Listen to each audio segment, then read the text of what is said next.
Hey guys, welcome to Kipoerneke's Corner. I am over in EverQuest Legends at the moment, and I'm kind of making my way around trying to find certain things, like a cup of flour, for instance. I looked around for it a little bit yesterday and didn't get to it, but maybe today will be the day. Who knows? I'm thinking I've been around most of Oggok at this point, and so I'm heading outside of Oggok, and I'm going to see if I can find anything there. I'm going to include this general supply. I've already talked to this guy once, though, so obviously he didn't have it. Never mind. Ignore Oggok or whatever his name is. Oggok, something like that. We're going to go on out. Slowly but surely we are.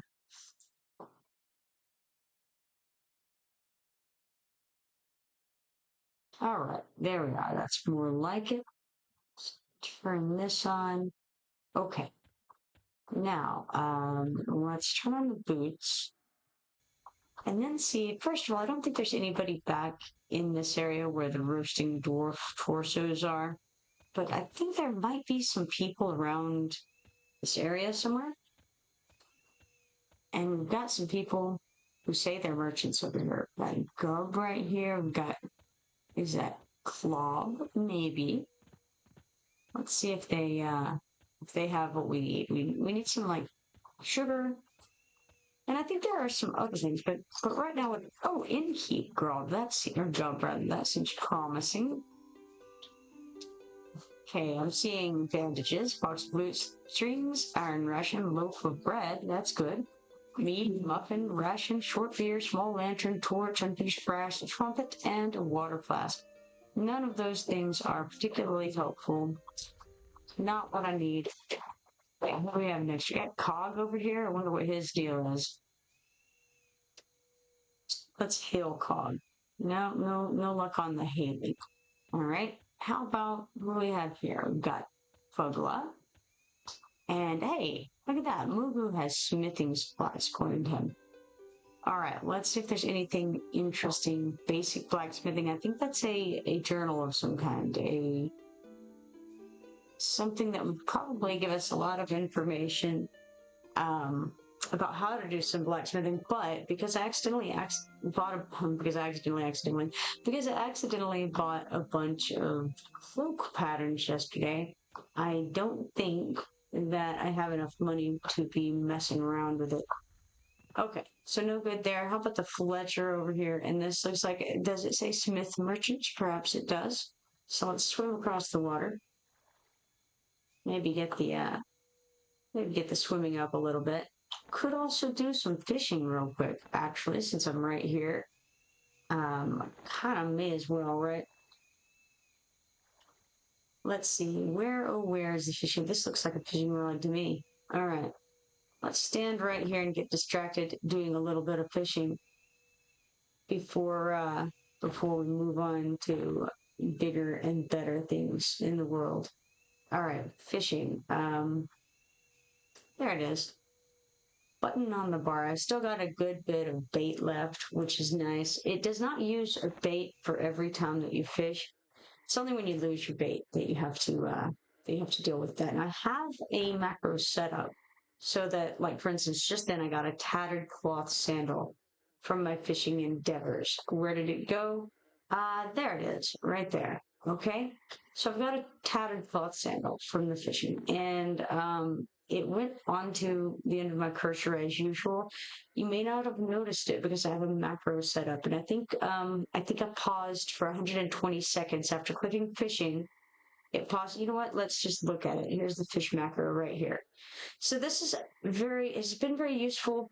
The auto merge inventory has not functioned as intended, but the auto inventory itself has. So although I'm not being able to merge the things that I get, at least I'm being able to auto inventory it, which is nice. So we'll do a little bit more fishing while we're here. I do need to get some more bags because obviously this is not enough bag space. Really, I probably need to sell off some things at some point. I also probably don't need to be eating my fancy stuff when I can be eating my garbage stuff during this time. There's really not a lot of reason to eat anything at this moment. Oh, we caught a rare fish. Very nice. I wonder what kind of a rare fish we caught. Let's look. It is a Cossack angler. Very nice. I traded a couple of my Cossack anglers yesterday to Dan, which is cool because he gave me some very good armor and a weapon, maybe 2 weapons as well. So that was very cool of him to do because I don't think that the rare fish that I gave him was probably worth the amount of stuff that he gave me.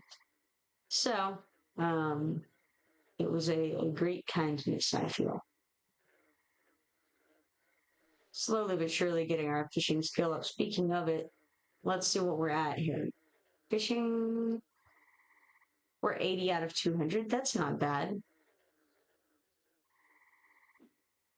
I'm very interested in getting foraging. I think that foraging comes along at like level 12. I'm level 9 now, so I have a little ways to go on that, but it shouldn't be too long before I hit 12, and then I can do foraging, which I've made the hot bar for already, or the hotkey for.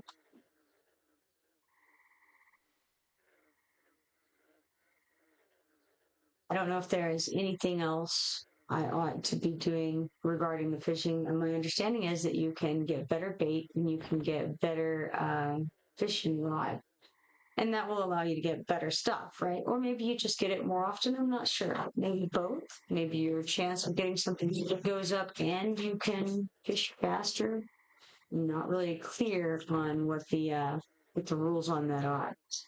I think got rusty dagger that time. Now, so something about the rusty things. And this is important. If we get rusty items, we can take a sharpening stone if we can find a sharpening stone. I can't find one so far, but if we can, then we can take a sharpening stone and we can turn those rusty things into tarnished things. Tarnished things are better than rusty things. Now, as far as like what use they are ultimately, I assume that they're better weapons. And maybe they sell better if you're selling them. I haven't learned really how to sell things in this game yet beyond selling it to merchants. I think probably it has to do with the auction channel, which I haven't messed with yet. In fact, what if oh hey, we have it appeared briefly on the end of the cursor, this rusty dagger. Okay, so that's enough stuff for the moment. Inventory is almost full. And so I'll take off this fishing pole if I can manage it and put this sword back on instead. There we are. And then go in mad search of a guy who sells flour and hopefully also flour and sharpening stones. That's what I need. Thus far, I've run all over Oggok. I didn't find those items. Not to say that they don't exist there. I just wasn't able to find them. It claims there are merchants here on the map, but I'm not actually seeing any merchants here. Let's head on this direction. This says bub, and it says baking. Now that's very promising. because I'm looking for a cup of flour, and I feel like a baker has a decent shot at having a cup of flour on his person. Maybe we have to do a little bit of work on him to get him to part with it, but maybe we can, I don't know, bribery help or cajoling in some manner. Maybe. There is a beg option. Perhaps if I beg mightily. Start with asking politely. When that doesn't work, beg, right? Okay, here's somebody. This is an innkeep person. And then we have, beside the innkeep, Murga. What do we know about Murga? Nothing. Who am I talking to? Murga, yes. Okay, so Murga has a backpack pattern. That's cool. I could use a backpack. Among other things, there's also a large sewing kit. Now, I have a needle, but I don't have a sewing kit. I would like to have a sewing kit because that maybe would help me out in the wild be able to sew things, possibly. Unfortunately, although I have the simple sewing needle, I do not have the sewing kit, and I also do not have the money. Now, how about a taxidermy kit? Whoa, that's incredibly expensive. 1,225 platinum. That is incredible. Would never have guessed that that would be just sitting here on a merchant. What's interesting is that I don't see anything that anyone has sold to this merchant here. You would think that someone would have come and done that, but apparently not. Let's try this one. We've got a number of things, but what we don't have is sharpening stones or cups of flour. That's a shame. I seem to be, well, I was walking, I felt like a little bit slowly there for a moment. Okay, hold on. Let's go back this direction, see if we can find Morpa and ultimately Oggok. It's not looking particularly wonderful. Let's zoom in a bit. Okay. Let's go this way. Morpa may be the one that I just talked to. Morpa and Murga, possibly so. So let's come over here and try to find Bo. Is this him? Okay, it says on my map that he has baking stuff. He does. Look at him. Cup of flour and everything. My goodness. All right, now, this is incredible. There's frosting as well. Frosting was something else that I didn't have that's used in some recipes. So, how many cups of flour do we need? 1 copper per cup. I think we can afford a good number. Let us get 100 for 1 gold.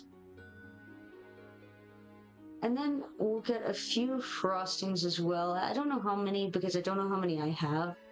I don't have a lot of money, so I can't get a whole lot, but I'm very excited about the existence of this individual.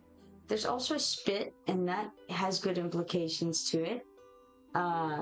So that'll be like a longer term goal currently. For now, let's just get the frosting. A little bit of frosting. 5 of them seems good, not 100. We do not need 100.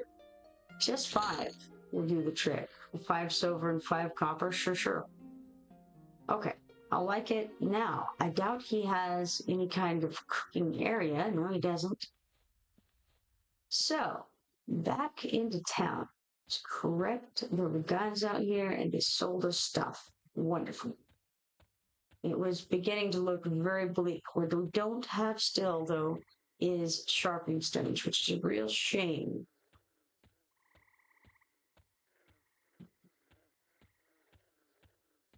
All right. So, we got Bouncer, Fug, and Bouncer Crud here.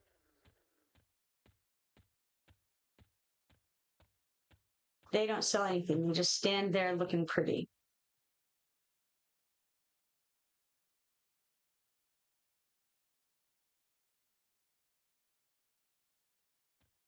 All right. Let's turn those boots back on. They're useful whenever I remember to use them. Now, to find the... I think we need to find the oven because I have those cups of flour now. I was needing those yesterday. Went all over the place, could not find them. But now there's a possibility here. Let's get this armadillo on the way. There are recipes that involve armadillo meat, I think. And so, let's see, what if we go this way? Which may or may not be the correct way. We got the loom right there, which is cool, but not exactly what I'm looking for right now. Probably I went the wrong direction. Almost certainly.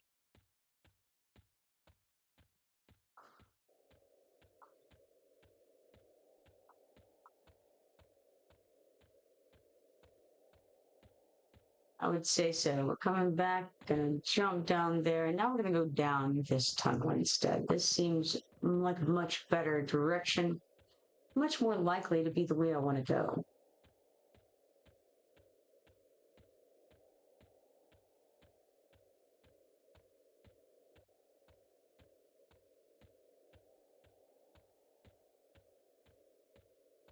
All right.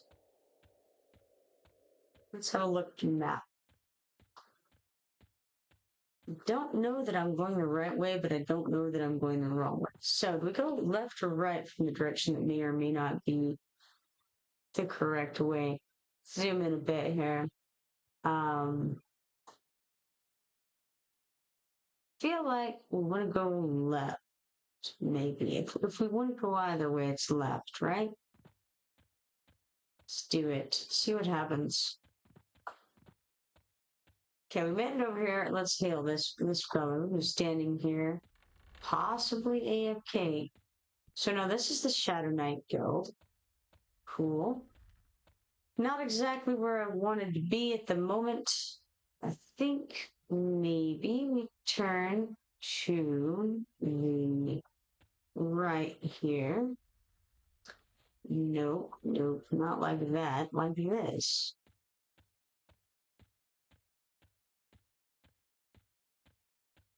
And then around here, possibly. Now, there's the armoring areas. We want to go this way and then take a left right here in order to get to the oven. I think.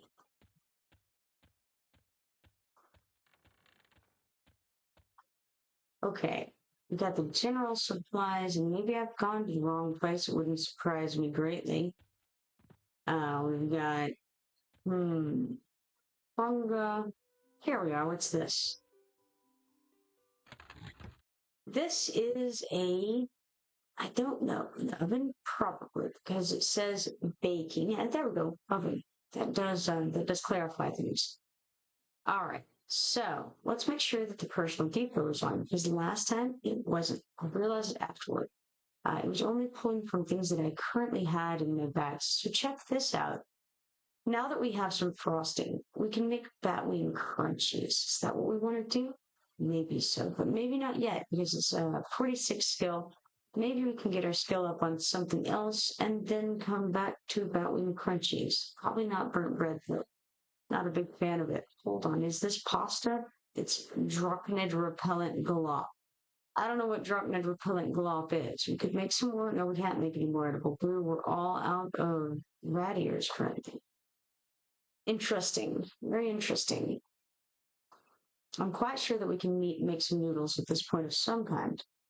Of course, me being quite sure is not necessarily going to be, you know, my kind of sure is not sure in the way that maybe someone else's is.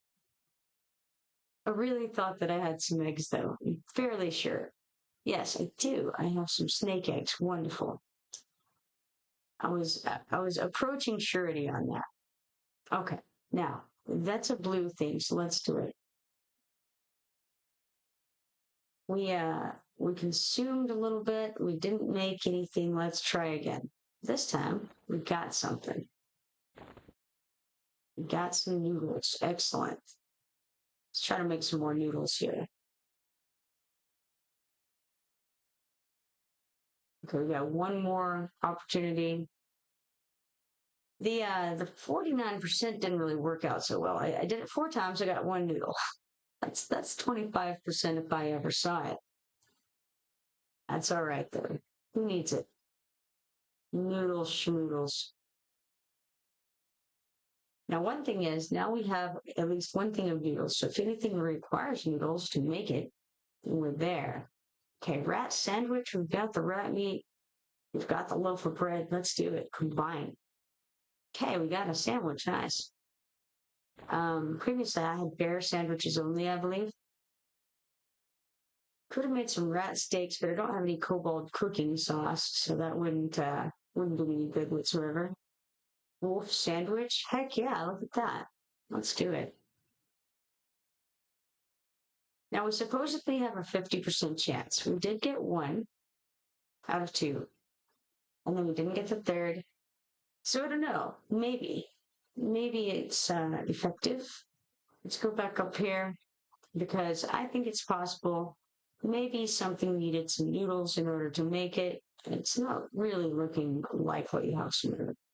We need that fat wing crunchies up there. White Owl says rat sandwich is better with mustard-based barbecue sauce. You know what? Probably so. I've never eaten a rat sandwich. I won't say I never will, but I never have. And thus far in my life, I'm okay with that. I'm not sad about it. But putting mustard on it would almost certainly make it better. You can bet on that. All right, let's go for these batwing crunchies. We have a 1 in 3 chance of doing it about. Um, Odds for me are less. That's how my luck is. That's 2 times. Here's 3 times. No, how about 4 times? There we are. 4th time's a charm. Okay, and then let's try again. Nothing in 5. Okay, now let's have a look at these items. As usual, it doesn't tell me anything. Why is that, just first? I don't get any information regarding any of these things. As far as I can tell, they're all the same. And I don't believe that, you know? I believe that there are differences between these items, and I wonder what they are. Because, oh, this one says this is a hearty meal with bread cakes. Nothing else says anything. There's no evidence of what any of this means. So, one would assume that some food and drink is superior to other food and drink, right? Is that correct? Who knows? But it's my thought on the matter is that it would be like that. Let's move some of this up here so that it gets consumed when the time comes. And let's move the things that we have only one of above the things that we have more. Just because that'll cut off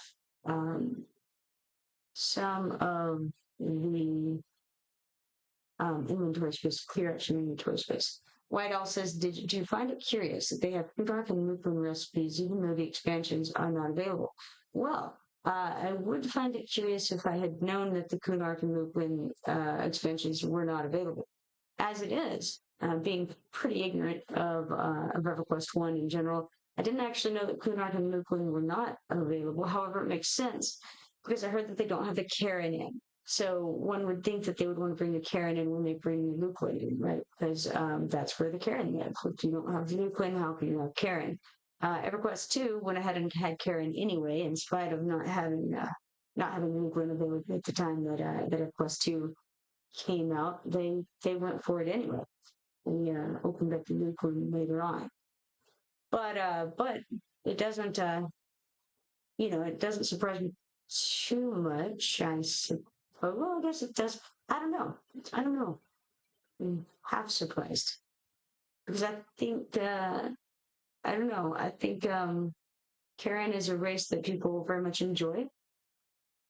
It's just a little bit strange that they don't have it, right? Okay, so we used some items. That was interesting. I don't know. Let's see if this guy has any. I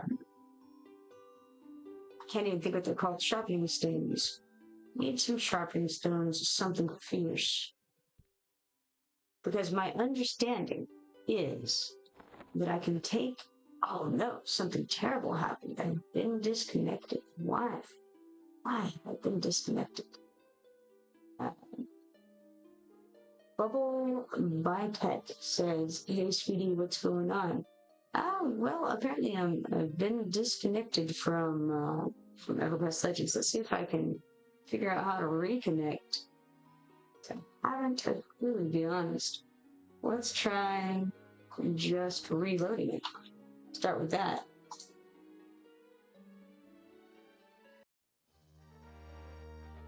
Okay, this seems to have knocked me back to this screen. Let's see, what if we just wait a moment and then, oh, White Owl says patch supposed to happen today.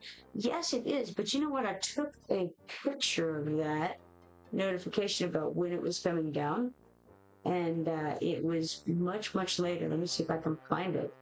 Okay. My picture said, and this was at, let's see, this was at 1:21, which was an hour and 20 minutes ago. It said, the zone will shut down in 14,400 minutes and 15 seconds. And I thought, well, that is quite a while from now, so not terribly concerned.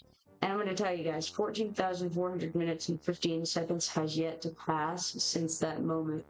So maybe they didn't actually mean 14,400 minutes. Maybe they meant something like 14,400 seconds. How much time is that? I don't actually know. Let me see.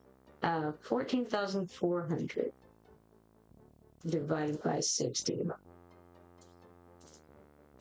Not doing it in my head. I'll just do it on here. So that would be 240 minutes, which of course, I mean, it's still quite a long time. Because I mean, that's like 4 hours, even then, right? 14,400.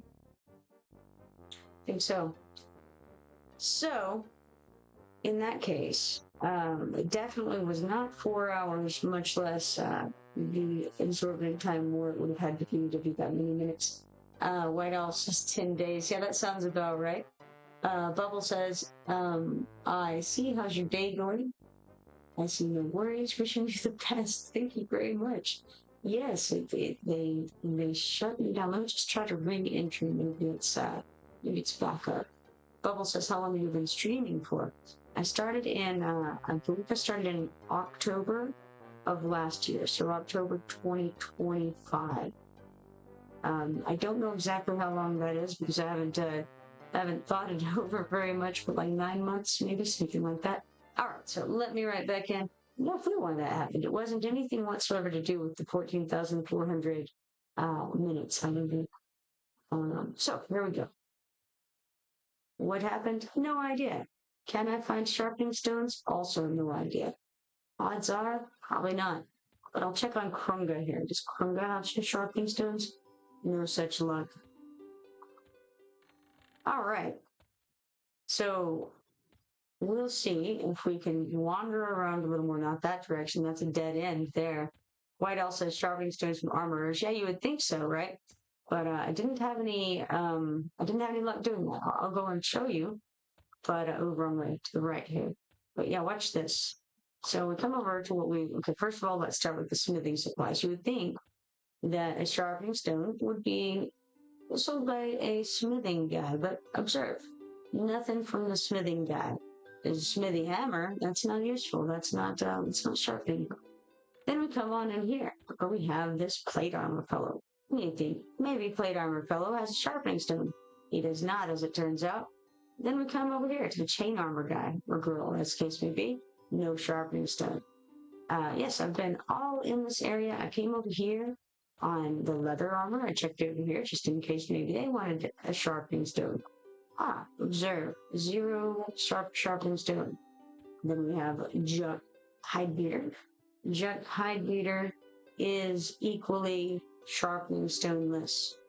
So, all of the places that I thought might have one absolutely did not have one. White Owl says bug report. Do you think it's a bug? I assumed it was working as intended, sort of like how the chef did not have any flour. Very strange. But I don't know. Bubble says, gave you a follow. Thank you. Thank you very much. But yeah, so no sharpening stones to be found. We could try doing slash bug. I think right now it's something that I have to do on the beta. Yes. Please report bugs and feedback on the EverQuest Legends Discord server. Use slash Discord to join if you have not yet. Yes.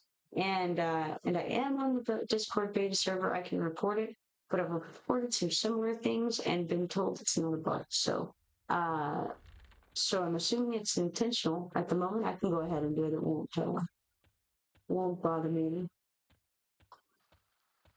All right, let's see here. Bubble says you're welcome, no worries, thanks. White Owl says, I think it's a bug, but you can upgrade rusty weapons by merging them. Yes, you can.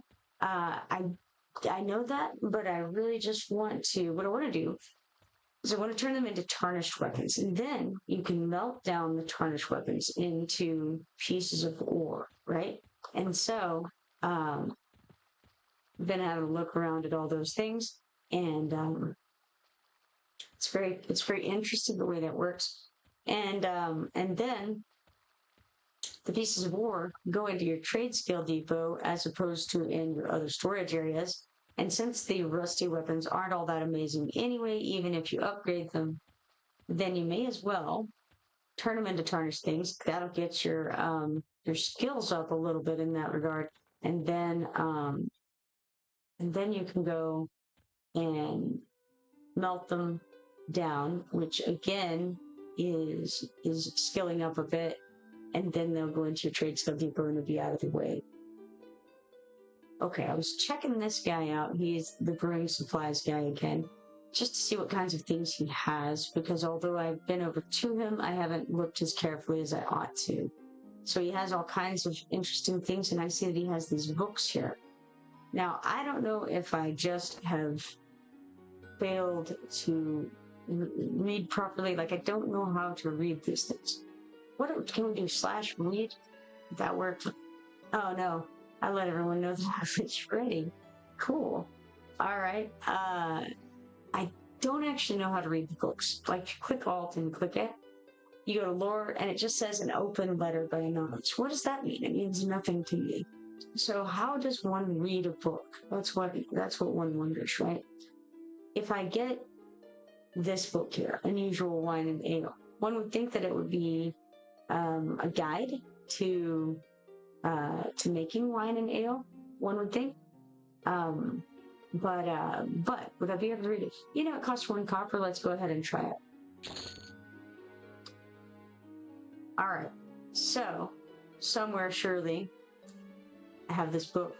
There it is. Found it. All right. So let's try Alt. Click it in order to go to lore. Unusual Wine and Ale by Verdostan Helicon. Now, surely there's a way to read these things. I don't know how. Let's right-click it. Right-clicking is actually the answer, as it turns out. How awesome. Been carrying these things around, have not figured out how to read them prior. So, right-click it, guys. Unusual Wine and Ale, Part 1, by Verdostan Helicon. I was given a challenge by some of my colleagues to find just one good wine made from a basic ingredient that we would all agree was essentially inedible. It turns out that I was able to meet this challenge in a surprising fashion. Not only did I discover several such wines, I found a number of beers and ales as well. Even more shocking was that these drinks were very good in an unusual way. These drinks were interesting enough to warrant a short doctrine about them for the library. So herein I present to you Unusual Wine and Ale, Aldo's Bitter Ale. I met Aldo at his home. He's obviously a lover of alcohol, and his slurred speech made it difficult to discover the ingredients of his bitter ale. Usually, grass isn't that odd of a brewing ingredient, and this drink is mentioned here mostly to display a more complete sample of Aldo's unusual drinks. Stragglegrass itself looks relatively innocuous, but its flavor is staggeringly bitter. It does, however, make a nice complement to the dark ale that Aldo prefers. Stragglegrass, barley, malt, cask, and water flask. Very cool. So we have some of these new recipes that we can, wonder if we can add them to the recipes that are there, or do they all already exist in the recipe things? I don't know. Extra dry ale. A simple name for an unusual treat. Stone beans. Stone beans are very poorly named. They're not beans at all, but a tuber. It gets its name from its small, rounded shape and hard gray skin. If you were to encounter this plant sitting on the ground, you might think of it as a stone. Were you to kick it, the plant would bounce and roll just like a stone. This is, I assume, a method that it has developed to protect it from predators. The inside looks as unpleasant as the outside. The meat is gray but moist and looks like mud. The ale made from it, however, takes on an almost ethereal quality. As it touches your mouth, it seems to turn to air, strongly flavored air with a bit of an earthy taste. For flavor, this is not my favorite drink, but it is a worthwhile experience. Stone beans, malt, yeast, water flask, barley, bottle. Cork. Forgot that part. BER. The black bees used in this drink are not actually bees, from what I can tell. They seem to be more like flies. They're parasites that live on or in other creatures. They land or nest in any soft exterior folds of skin, such as ears, and even inside some creatures. The story is that one day someone was brewing a simple batch of beer, and the still was infested with flies. They claim that patrons thought the buzzing sounds coming from the bottles was some form of novelty magic, and that they liked the flavor so much that they kept drinking the stuff even after they learned the ingredients. I suspect that this is just another case of drunkards making alcohol. I could not force myself to drink beer, so I cannot offer an opinion about its flavor. Black bees, malt, yeast, water flask, barley, bottle, cork. Stonewood ale. The stonewood tree, unusual. The stonewood tree, I'm going to add an is in here. The stonewood tree is unusual in that it keeps its seeds in its roots. It disperses them through the ground by extending its roots dramatically during the blooming season. It appears that the trick to using these roots is to gather them just before the seeds are released. This ale is pale with strong woody flavor. It is by far the least audacious of the drinks I present here, and I must admit that it is included only because the ogre that taught me the recipe insisted that I do so. Stone root wood, malt, yeast, water flask, barley, bottle, cork. Alright, very nice. Let's see, make sure there's nothing else. Nope, there's not. So, we got some recipes that we did not previously have. Now, is that something that we can, like, scribe, or is that just, that's all there is to do with it? Let's try right-clicking and long-clicking on it. So, long-clicking does nothing except for the same thing as, like, alt and left-clicking does. Same deal, okay? So, if you want to read this, you can't long-click, you can't alt-click. You have to right-click on it, and that'll open up the book. Very good to know. And because I now know this, I'm actually going to come try on this book here, this open letter, but I want part 1 first, obviously. Let's try it. An open letter to all jewel crafters, smiths, alchemists, and those that know something about how substances interact negatively with the body. Part 1 by Anonymous. This is interesting. That's all he said to me when I showed him what we'd found. Interesting? I snatched the stone out of his stubby little hand and walked out. The Academy can keep its interesting. I'm going to tell everyone about this. It's not like this would be a secret long anyway. We found stones that have magic power. That isn't a shocking revelation for sure. These stones, however, can be made more powerful by changing their shape and etching a magical rune onto them. The stones are called flow stones.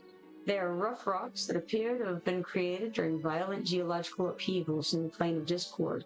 Such upheaval seems to be common, geologically speaking. Each type of stone, easily distinguished by their coloration, has a different power. These powers enhance the creature that has become attuned to them. There are also gemstones that appear to be formed when these flow stones are compressed under the earth for long periods of time. These are much rarer and more powerful than the flow stones. We have discovered the processes required to strengthen the power of these stones, and we would like to share them with everyone here. For the sake of brevity, we will refer to flow stones and gemstones as stones for the majority of this article. These are the steps in the order that they must be performed. Stones can be cut or polished, then etched, and then inlaid. Stones must be cut or polished before they can be etched. Stones must be etched before they can be inlaid. Once cut, the stone can never be cut again. Once etched, a stone can never be etched again. Once a stone is inlaid, it can never be inlaid again. Now for the details of each step. Cutting is the first step to improve these stones. There are 3 ways to cut a stone. Each of them will require a skilled jewel crafter. It should be noted that uncut stones will not accept an etching, so cutting them is required before any etching can be done. Also, anytime you cut a stone, you run a high risk of ruining it. Polishing. We call this cutting a stone, though really all that is required is cleaning the stone. Polishing these stones will require some special buffing sheets that can be purchased at some specialized vendors. The work can be done in your jeweler's kit. Brilliant cut. This is a popular faceted cut for most stones and is one of the few that will work with these stones. This cut refracts the most light and often makes the most brilliant gems. However, it is a risky cut and many jewelers will ruin their stones attempting it. To make this cut on these stones, you will need to find a gem cutter and some hydroabrasive. Work carefully and you will be able to create a beautiful and powerful stone. Radiant cut. This cut has 70 facets and is the only other cut that will work on these new stones. A radiant cut is rectangular in shape with cut corners. The crown section has a combination of brilliant step cut arrangement, and the pavilion section has more of a brilliant styling with a slight step styling in the upper sections just below the girdle. This is the most difficult cut and provides the best results. It is also the most likely to ruin your stone. Alright, so now we know some things. What things do we know? Not much, I suppose, but something. Here we have open letter part 2. What's this one? It is another open letter to all jewel crafters, smiths, alchemists, and those that know something about how substances interact negatively with the body. Alright. Once cut, the augments can then be etched. This requires one of 2 special acids that are created by an alchemist. If you don't know an alchemist, those that work with the darker side of mixing up solutions can probably also make the acids you need. The acids are called slugworm acid and trianic acid. Basically, it's a simple acid mixed with another ingredient to make it work the right way on the specific stones. Slugworm acid, used on the flow stones, requires a jar of acid and a slugworm. Trianic acid, used only on the gemstones, requires a jar of acid and some trian flies. In order to create the needed pattern on a stone into which to pour the acid, a special resin must be created. There are 2 resins, reduced amber resin and hydrated amber resin. Hydrated resin is amber resin, a water flask, and rosin. Reduced resin is amber resin, a gnomish heat source, and mastic. In order to make the proper impression in the resin, you will need one of the marks that you can purchase from a few discreet vendors. Use these to impress the resin with the pattern, then use a dihedral broom to clean the impressions of the acid to reach the stone in the proper places. We've found that alchemists and those that make poisons are capable with making these etchings, but even for them it is a complicated task that can ruin the stone. The mark that you choose to etch onto the stone will determine the nature of the power that the etching gives the stone. Choose these carefully. Once a stone is etched, it cannot be undone. Once you've etched a stone, you can, if you can afford it, place a special inlay into the etching. There are 2 inlays that we know of, one made from white gold and one from black gold. Making this inlay is a task for a good smith. It requires the careful blending of the molten gold with one of 2 types of dust that can be found on Discord. White gold will only mix with the fine dust that we've discovered. Black gold will only mix with a rarer kind of dust that we've been calling scoria. If done carefully by an alchemist or poison maker, combining these items will create an inlay that can be added to the stone once it is etched and will enhance the power of that stone. There's one property of these stones that I must explain. Once you use these stones, they will become tools to you. Once you seal them into a piece of your equipment, you will be unable to give them to any other person. You will be able to move them from one piece of equipment to another, but they will not leave you. Alright, excellent, good to know. Now, while I'm here, let's go ahead and get Unusual Wine and Ale Part 2. Or, let's accidentally fail to do that as another option. Try again. Unusual Wine and Ale, we have to click Buy, not Done, as it turns out. Now we can click Done, and now we can read this book as well. It's apparently reading time at Kipoerneke's corner. All right. Unusual Wine and Ale, Part 2, by Vertiston Heather Klein. Worm wine. Yes, this wine is actually made from worms. These are parasitic little, interesting. These are parasitic little beasts that live under the earth and apparently feed off the waste product of other animals. They are fat and disgusting, yet some inventive brewer decided to boil them and use their pulp in wine. The white wine produced has a sweet flavor to it that contradicts the appearance of its named ingredient. Loaded root worms, bottle, wine yeast, cork, fruit, water flask. Bloodroot wine. When I first heard about bloodroot, I must have displayed my disbelief. The brewer/adventurer insisted in showing me how they lived. That doesn't make sense. How they lived, I'm assuming. This is a small, slim, elongated plant that lives entirely underground. It moves through the ground towards sources of heat. When that heat source remains in one place for long enough for the plant to catch them, it protrudes from the ground and, using some sort of numbing sap penetrates the victim's skin without being noticed and drains blood from them to sustain itself. This is another that I couldn't bring myself to drink. They tell me that it produces a thick, sweet red wine. Bloodroot, bottle, wine yeast, cork, fruit, water flask. Aldo's dead frog wine. At least the frog is dead. That was my first thought when I was showing the latest of Aldo's creations. Not only is it unusual to make wine from a frog, but this frog is poisonous. They tell me that any animal smaller than a bazoo that eats the thing will die in a few hours. I wasn't planning to drink this concoction either, but Aldo insisted. The wine is green, so defying any real classification. It is tangy with shockingly good flavor. It's hard to really call it wine, but I'll admit that I keep a few bottles stocked to show off for company and for my own occasional enjoyment. Jurgen frog, bottle, wine yeast, cork, fruit, water flask. Of course, if you're truly brave, all these items can be found in casks as well as bottles. All right, there we are. Now we know some things. One thing we know is that my inventory is almost full, and that's a shame. But if I can find some sharpening stones, that will help somewhat.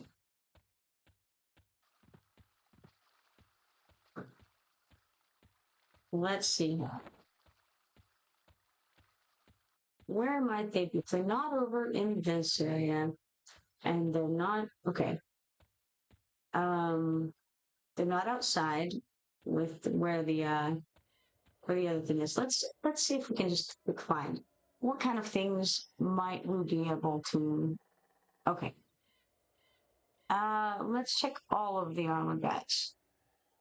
This guy over here.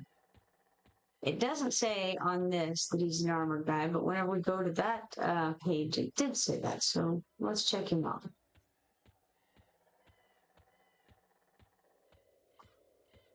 Maybe it's going to be exactly the guy that we need, and the search will be over. Wouldn't that be nice?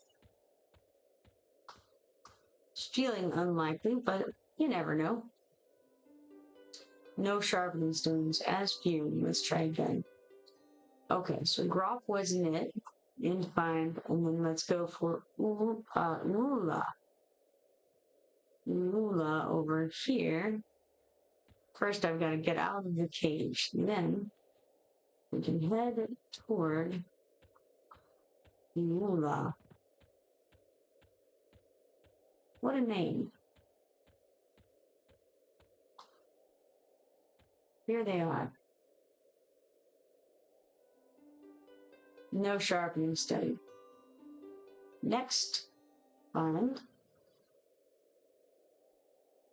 Okay, none of those things. There's some general supplies, guys, I could check. Pottery supplies doesn't seem likely. Let me think about it for a moment. I think I've already been to this guy. Pretty sure, yeah, I have. Okay.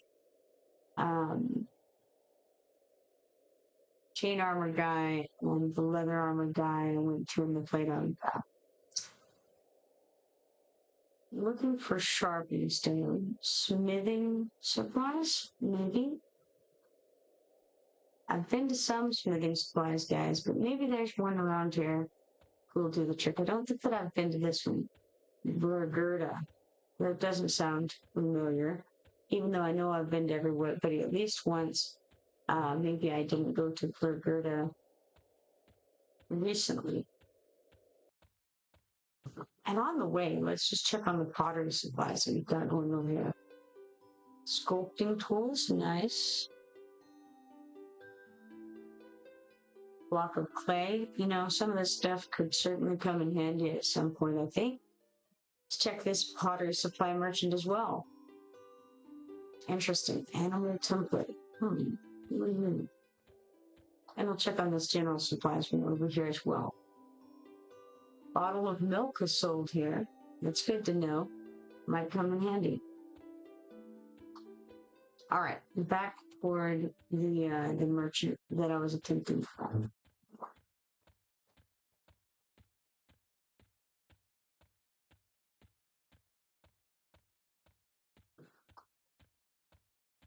All right, smithing supplies, BRD right here. Oh, look at that. Sharpening stone, very nice.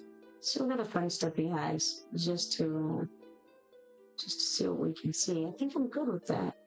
Wonderful. All right, now, how many of them can I buy? 3 copper each, which is a good bit. I only need 6 of them right now, I think. So let's just get 6. All that good for the moment. And now to try to open up. No, hold on. There's a nice. There's a little area right here that we can do things. So there's a couple of these. Couple of these things. I see that our search was restricted. So let's type in tarnished because I think that's what we need to do. All right, this is good. Let's see. Do we have I don't know what all we might have, but we'll start with the lowest level stuff. I don't seem to be able to no, can't just okay, let's do this. What if we search for things that are 18 skill or lower? Does that work? Search recipes? Yeah, there's a couple. Cool. All right, so we have a couple of possibilities here. Clearly, I needed more sharpening stones. Well, maybe I didn't. Let's start with this. Let's combine and try to get ourselves. We did get a tarnished dagger. Very nice. Let's try again. Combine. Well, it's going swimmingly. Unfortunately, I now need to try to make these into ore. How does one do that? I haven't done it yet. Well, let's see. Ore. I think it's just, see, I want to say it's like, okay. Brick of ore, is that what I need to make? The bricks of ore? Small brick. What kind of ore? Regular ore? Smithing, chisel. It's, it's smelting that we have to do. I just want to do it. One wonders.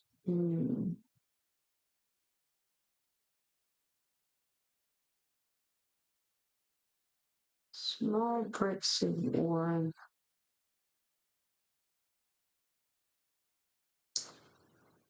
Not sure. It's incredible. Well, okay, so what if I limited it to 19 skill?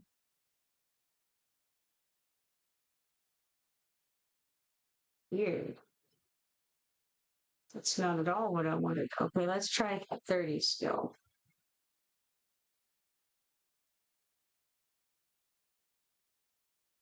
I don't really feel confident. I think I need these bricks, right?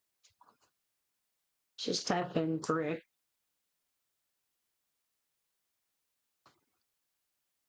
What kind of brick could we melt down a tarnished dagger into? That's the question.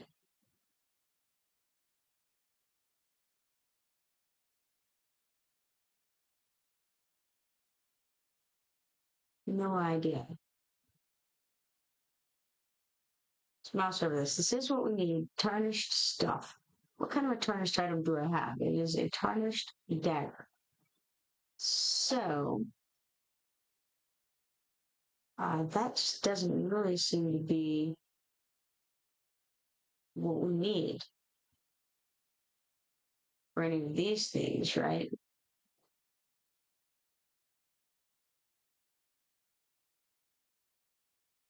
So what if I just do T dagger? So that seems to be the way this is being mentioned. Okay.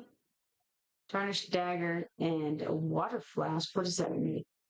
It makes a small piece of ore. So that's exactly what we need. All right, excellent. And we are going to be able to melt this down. Okay, let's do that and see what happens. Combine. And we lost our tarnished dagger. What a shame. All right. Now, so what have we learned? This is level 21. So let's do level 21 recipes. That's not what I needed to do. This needs to go up here, 21. So we've got the bricks that okay, first we have to make them into tarnished weapons. So, tarnished. Okay, we did our first dagger. Let's do another dagger if we can. Okay, that worked. And I'm doing it slowly because I don't have much room in the vats. So it's just gotta go at the place it goes at. Oh, I guess did I not make that? Okay, I got my rusty dagger back. I failed. That's what happened. Tarnished dagger. Try again. Okay, we got the rusty dagger back again. Failed once more. Let's combine again. Got the rusty dagger. Pretty good at the rusty dagger. Got it, rusty dagger again. I'll notice again, success rate has been like one. What was that? One out of. So far, I've only made one tarnished piece, and I had six sharpening stones, all of which I've gone through. So I've had a 1 in 6 success rate. Is that right? And that's not lovely. That is definitely not 56% of the time. I can tell you that right now. Okay, so now let's come back over to this person here, the smithing supplies individual, and see, do they have the water? They do have the sharpening stones. It doesn't look like they have the water flask. What a shame. All right, so we'll buy some more of these. Let's do another 10. And then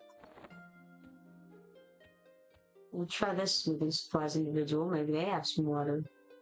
They have no water flask here. Weapons guy, do you have a water flask? No such luck? Well, that's a shame. There seem to be sans water flask. There's a smithing dude over here. Let's go check and see if he has a water flask. I see a regular merchant over there. I'll try afterwards since I doubt he's going to have it. He does not have a water flask. My shock is palpable.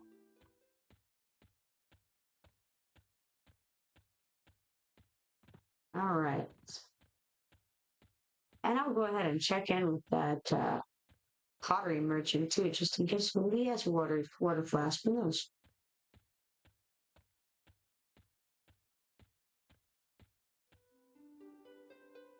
No water flask from him. Water supply here.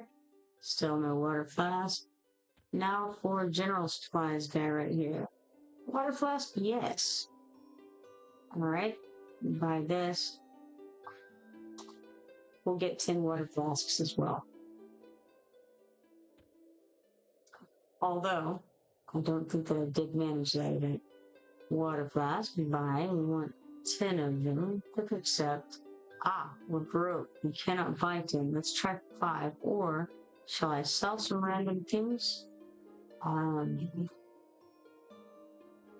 Could do. Do we want to? I could probably safely sell some tattered cloth sandal. Get a silver out of that. Sure, let's do. Trade that for some water flask. Not gonna get me very far. But, I still can't do that many. Suppose I could try paying attention to, how much money I actually have. Okay. So, got 5 water flasks. And now, back to the area we were in before, which is down this direction. So this isn't too bad. Nope, wrong direction. Turn left, should have turned right.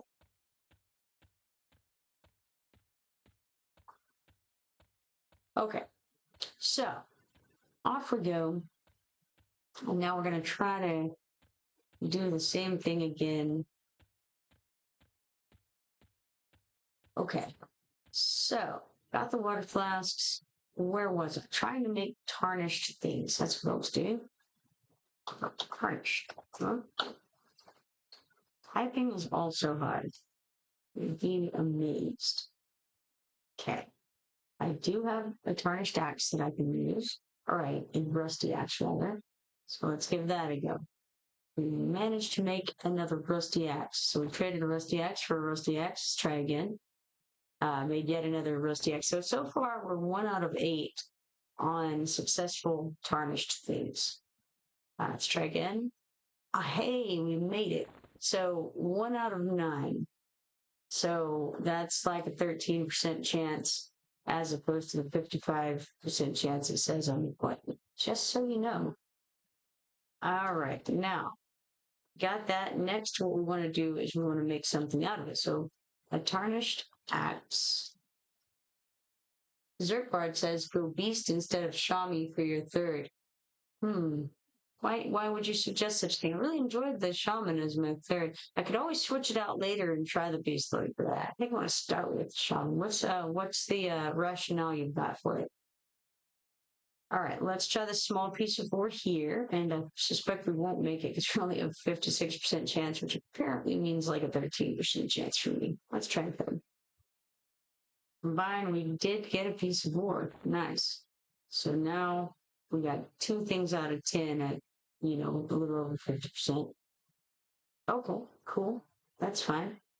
Now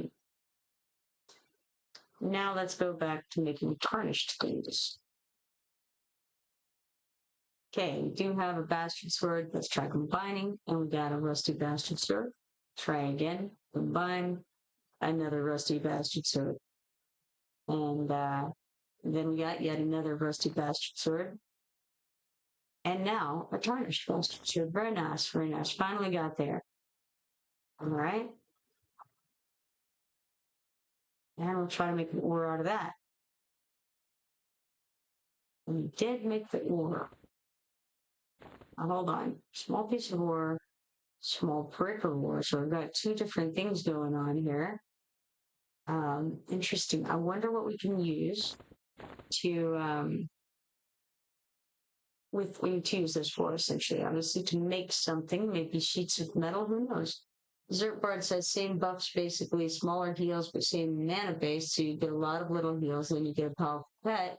It's going to do some real DPS. Shaman pets basically useless as you level. Interesting. Good to know. I will keep it in mind. I may still try the shaman for a while. Like I said, I can always do the third, change the third class as things go along. All right, let's see. Tarnished. And I don't have any battle axes left, but I do have the broadsword. I've got 3 more sharpening stones to go. Got it up to 60%. Great, and now I got it on my first try. Very nice. And it's a broadsword, so we're going to do T broad. And we're going to try to make another brick or more.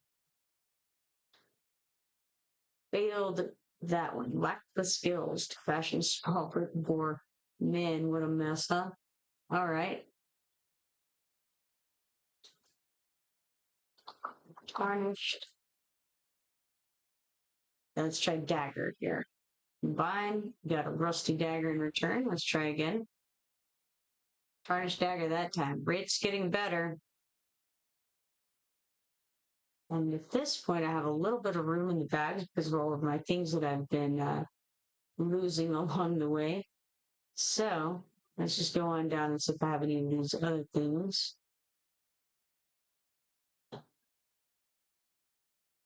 There's a rapier. Let's do it. Ah, we're out of sharpening stones. All right, I wonder how many more I need. Got one. And of course, it depends on how many times we fail. But I'm seeing 2 things, 3 things, maybe.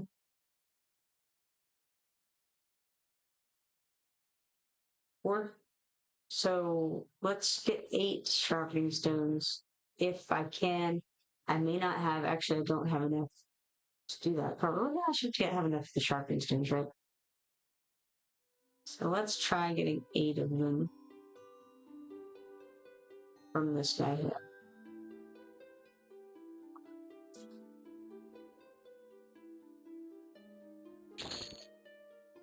Okay, almost out of gold entirely, or out of coinage. How do you look at that?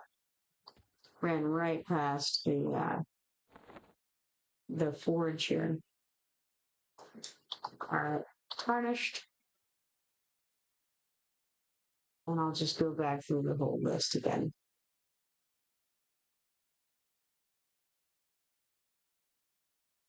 So I find what I've got. There's one. Combine. Got a rusty rapier. Try again. Oh, look, another rusty rapier. Try again. Another rusty rapier. Again. Hey, tarnished rapier. All right. T wrap. Let's try making a piece of ore. We got it, a small piece of ore. So we can combine those. We've got 2 pieces from both of those, which is really cool. All right, so we did the tarnished rapier that time. Now we gotta find the next thing here. It's weird how it switches around where the sword is and where the sharpening stone is. I wonder why. Okay, we got a short sword. Words are hard. All right. It's gonna go on through here. Let's try the tarnished shortened spear. Combine. We did manage it. That's great.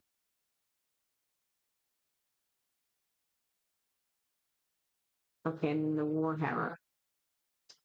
And we got a rusty warhammer. And then a tarnished warhammer. Definitely getting better. We're up to 64% on those combines now. Moving along in the right direction. All right. So we got a T. What is it? Shortened spear? No, warhammer for this. Let's do that. Combine. Failed. Got a short sword.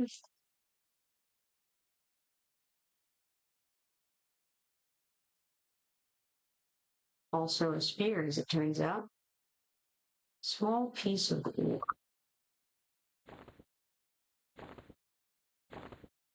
Okay. Combine, we're down to 3 water flasks. That's 7 of the small pieces of ore and 1 small brick of ore thus far. We have tarnished dagger left.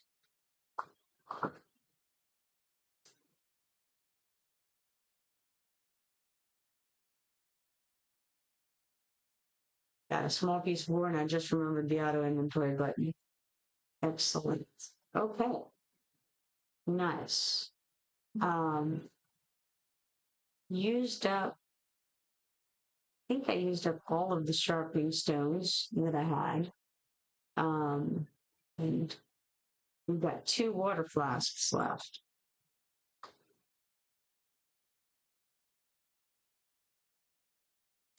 Okay. Nice. This has been a nice little learning experience regarding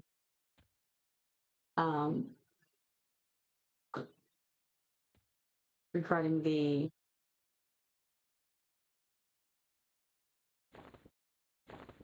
trade skilling classes. Okay, cool. I do have this fish here too. I can't forget about that. Let's move this around so that the food is all on the same line. Okay. Let's put the fish pickle over there for the knots. And we've got plenty of cups of flour left. Okay. So,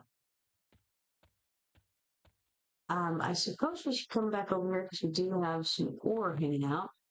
What can we do with ore? I feel like metal. What if it's a metal sheet? I saw sheets on the list for core. So what if it's just a regular old sheet of metal? Can we make that? We would need another brick of ore. It's a small brick of ore. So we have a small piece of ore. Can we make a brick of ore from a piece of ore? Let's try a brick. Ore is no one. Small brick of ore. So we need smoothing chisel and a large brick of ore to, I guess, break it down. What if I don't want to break it down? I want to build it up. What's this? From pieces. Yes, it's exactly what I want. Now I'll note that it's got it listed as 3. Do I need to split this up maybe into pieces? So we go 1 and then 1. Does that, no, it's still counting the same. Well, let's just click the combine button. Okay. That worked. It says that I lacked the skills to fashion small brick of ore. Okay, all right, I can accept that. Let's try again. We made a small brick of ore out of that. And let's auto inventory it. And then I think we only have, well, let's try it. Yeah, we're missing a water flask at this point and a small piece of ore. So these must combine. And now, how many of these bricks of ore do we need to make a sheet? So let's type in sheet.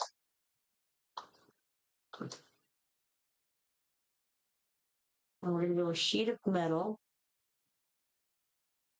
And so I think if we had a water, we could make a sheet of metal. Now, what would you do with a sheet of metal?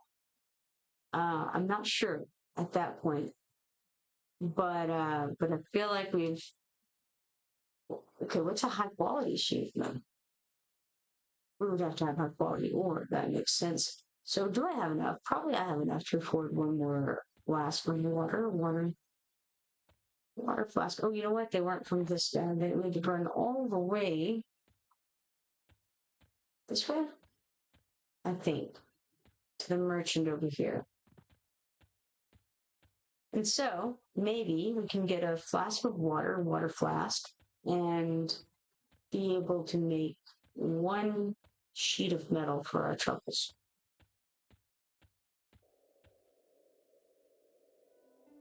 Let's try it. 1 flask, buy, accept, and then done. And now, let's head back. Certainly getting skills up. My understanding is that you can only get them to level 10, and then I guess you have to focus on 1 or something. The rest, whatever you get up further than that, it doesn't, you can't get other things further. I'm not sure how that And Tara Dune says hydration reminder. Thank you very much. I appreciate it. You know, I actually made a little bit of an app for that and should use it. But it's for while you're streaming or while you're playing or whatever to remind you things like drink water, move around, blink more, you know? All right, let's see here. Yes, I wanted a sheet of metal. That's what I wanted. Sheet metal. This is the very one. Let's combine. Oh, I can't because I don't have. Oh no, I did. I did have enough. Excellent. All right. So one piece of sheet metal is here.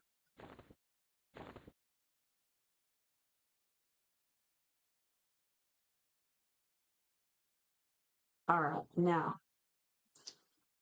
nothing much to do with it. I'll just end up putting it in my trade skill depot, and maybe at some point I'll find something to do with that. In fact, what if I just click here? What all needs sheet metal? What?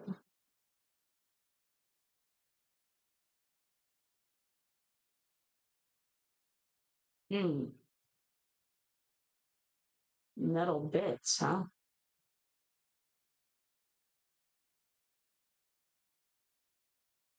Folded sheet metal.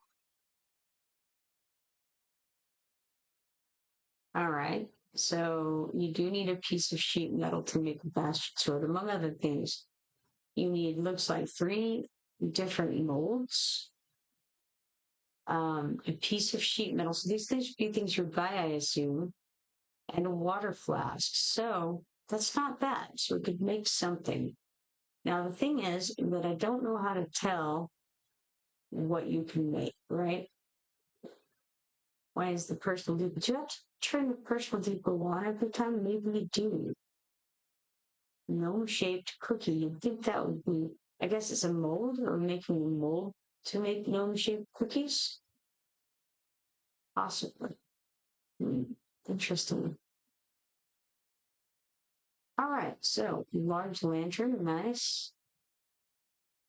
Muffin tin, various and sundry gear pieces. Got a sewing needle. I bought a sewing needle. You need some metal bits. I don't know where to get the metal bits from. I don't know if it's something that drops or if you break it down or what the deal is there. Skewers seem good. And a smoker? Heck yeah.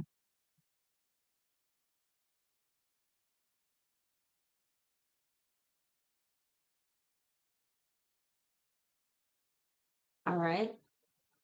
What other interesting things are there? Troll-shaped cookie cutters. Nice. All right. Did go through some things with the skills here. I don't know what skill I was using. Was it okay, blacksmithing? Or my blacksmithing is very bad, 23 out of 300. How's about my brewing is 4 out of 30. That's pretty rough. I did do a little bit of brewing, I would say. Um, Pottery is no bueno. Tailoring is not as bad as I feel like it should be. So was that blacksmithing? I suppose I was doing blacksmithing. Um, I think so. Or just baking. I'm doing decently at baking these days too. My baking and my blacksmithing are on par with one another. Check that out. Both of them are very bad. Occasionally, I can throw something together in the kitchen is what it means. It's well. It's not great, but it's edible. All right. So cool.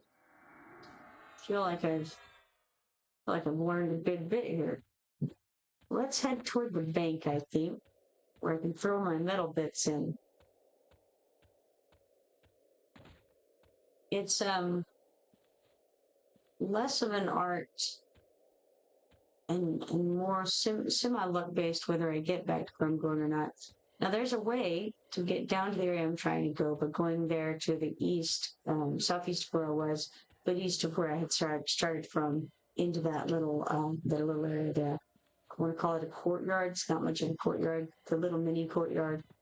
So there's a way to go through that direction, but I am not comfortable with that direction. So I'm going to go this way, a long way around. And because I'm just a little slightly more familiar with how to get to the this area from there, and then it's very easy to get to the bank because it's the store right up here. So, all right, moving right along. Now I can stick these items into the trade skill depot. And I wonder, can I stick the fish in there? I can. Yes. All right. Now, wonder what all I can stick in. Ah, this one is not a trade skilling fish. It's just a fish that we eat. Fish scales. So we just eat it. I don't know. Let's see what all we can toss into here. Maybe some of these things can be used to combine with other things. Like, yeah, that's what I was going to say. I would think noodles, you know. So I'm just going to try to toss everything, pretty much, and see what will go in. Oh, I put my food back in the wrong place. That's what happened to me. That was Batwing Crunchies, so we can actually use Batwing Crunchies in combination with something else, who knows what, to make a better food. I guess we just eat the fish scales straight, maybe. I'm not sure. It says it can be used in a quest. I wonder what the quest is. Okay, but then these guys here, I wonder if, these are the things that gloves can be. You know, I know that sometimes, gloves, or the gear can be used. I wonder if any of the rusty stuff can go into the trade skill. In Kara Doom says, it's sushi, I think. Yeah, I mean, you know, why not? Why not, indeed? Dragon's Horde. I don't think we can take any of this stuff and put it in. This is all non-trade skillable items. Let's, instead of seaweed, right? Makes sense. Okay, so let's go over here to storage, because we have a variety of items, and I don't know which of them might be used to be upgraded or something. Would they be considered part of a quest, or part of a recipe rather, and therefore able to go into trade skill storage? I'm not sure. I would like to throw some tarnished things or rusty things in there, see if that'll work. But for now, we're just going to try what we've got here. There's some rusty stuff. I did not realize we had so much more hanging out there. Okay. Cannot be added to your personal trade subject because this item does not stack. Okay, I see. So it has to stack in order to go in there. So even though it's trade scalable, let's try this. What does it say? It says the same thing on the patchwork cloak. Alright. So it's not telling me whether or not it could be used. It's just telling me that we're not going to be able to use it. So that's interesting. Okay. All right. Now, let's throw all this back in here. And now we know. And yes, now I remember why I kept that rusty stuff. Because that rusty stuff, I've been leveling up a little bit. That's why.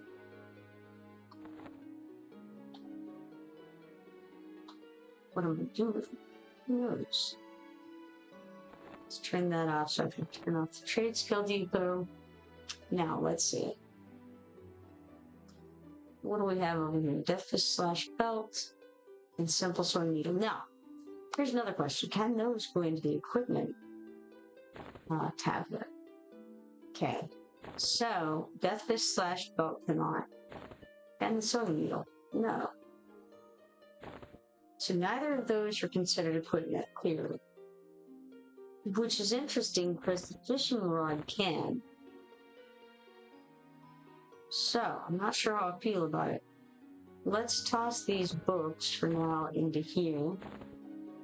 They're neat and all, but I don't really need to carry them around at this time. Ah, did not even notice this piece of fish over here. I can throw that into the trade skill area. We've got a tattered cloth sandal. Actually, we can toss the tattered cloth sandal into there for the moment. And then let's get out of this window and go back to our trade skill window here and apparently move a small bag around instead of the window accidentally, and then move this fish into the trade skill depot. Not that fish, apparently. Because this item is not marked use trade skills. Alright. This other fish, I think, had a similar, yeah. Similar arrangement here. Okay, so that fish is inedible. Oh, how about this? Can I throw the flower in? Can. How awesome. Alright, wait. So can I throw, what about, I don't think I can put fishing bait in. When? Do I want to put the fishing bait in? Can I use it when I'm out in the wild to fish? If it's in there, I don't know. I'm going to have to test it. Alright, how about these patterns? Yes, can. Alright, so don't have to carry this around with me. Oh, cool. Well, let's see about this other stuff while we're at it. None of those things. What a shame. What a shame. Doubt that'll work. Yeah. Again, why did I move those? I thought they were sandals for some reason. Alright. That's very helpful. Clears out the bags a lot. Now all I have is food and drink in the bags. And that's the way I like it. So, I've already forgotten what I was going to test. Oh yes, I was going to test and see if I could fish while outside of town. Is there anything else that I ought to test while I'm at it? Or is there anything else specific that I need to do, right? I can't think of anything right off. I want to come over here. I don't really know why. I was thinking I wanted to come over to the meat area for some reason. But I have forgotten what that reason was. What a shame. Okay. More pickles. Alright. Alright. Onward.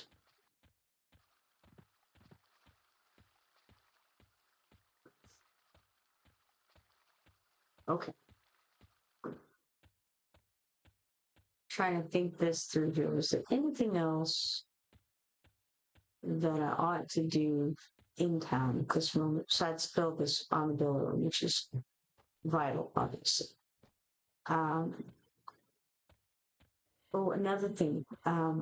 Since I'm trying right now to turn things into tarnished things and make them into bricks, I think I want to come over here and we're going to go to it's actions and then loot window, and then we're going to search for Rusty.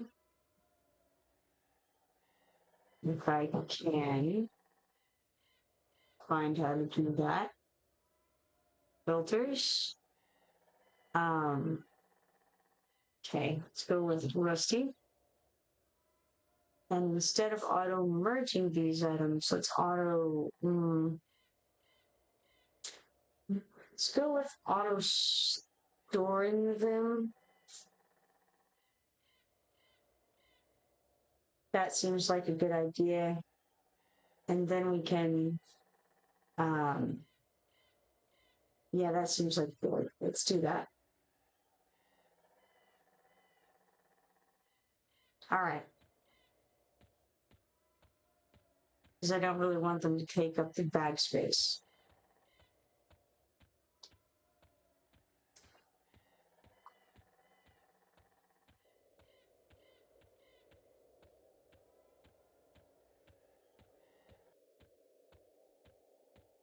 All right. So it takes a whole minute to run out of here, but it's not really too bad. Okay. Trying desperately to remember what. Oh, yes, fishing. Fishing. That's what I'm doing. Maybe I should put on a fishing pole, and even though that may not remind me, it may remind you guys, and then you can remind me. And there we are. Now, ideally, at some point soon, I'm going to want to get enough money put together to buy some bags. Because 8 slotted bags all around would be a good idea. Also, it would be a good idea to have um, the like the equipment basically in the bags as opposed to in the equipment storage, so that it can auto merge with it. But for now, we're gonna come over here and see if we can fish. Yeah, it doesn't like it. It's like you can't fish without fishing bait. So I do need to pull that back out. What a shame. I was afraid that that would be the case, but I hoped that we could use it from the trade skill depot. What a shame. What a shame.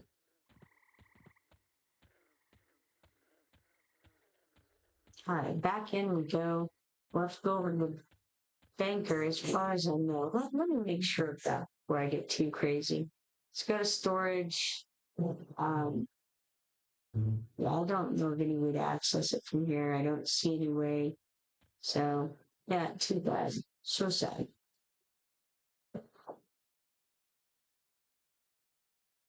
And of course, I could just go and sell a bunch of the stuff to a random merchant, and probably would be good to go for money. Very interesting.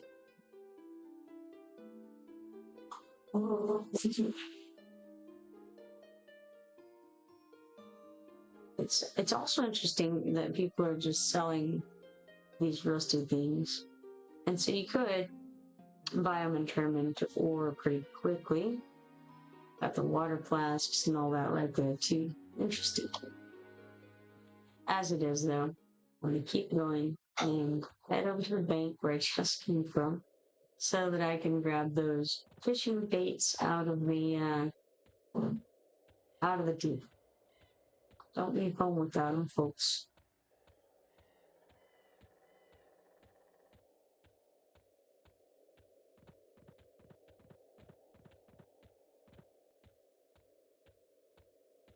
That's the area to the left that has kind of a,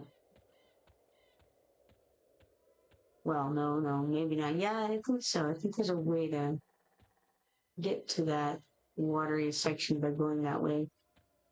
But I am run into this tree for a moment instead.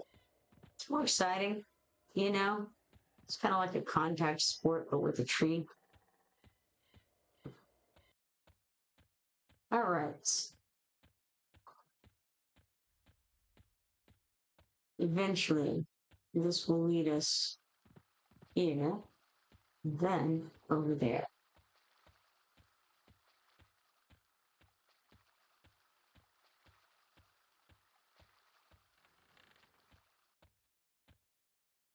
All right.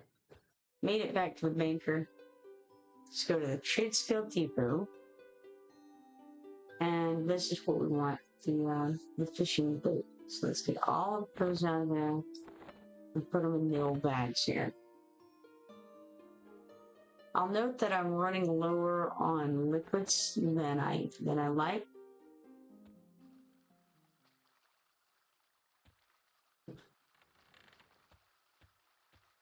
I don't know if there's really anything I can do about that at the moment.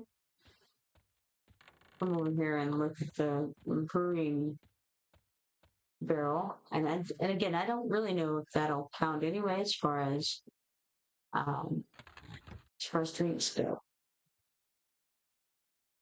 I need drinks of the non-alcoholic variety.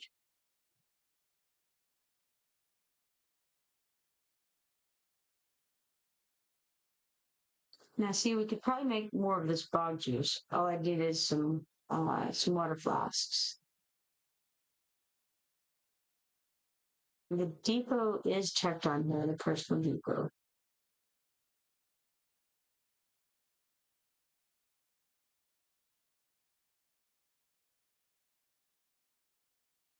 So it says honey mead right under heady Kea, and I thought that it said happy mead because I glanced at it, which I thought was funny.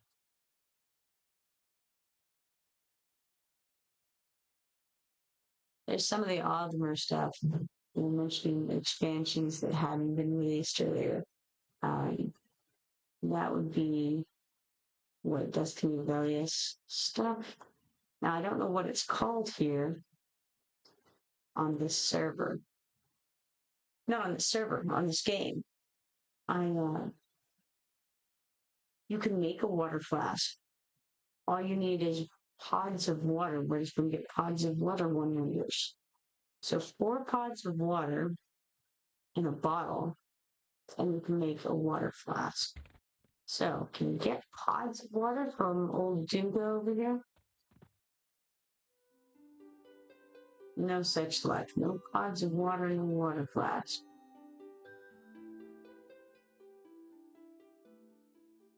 This guy doesn't have any either. What a shame. We do have bottles.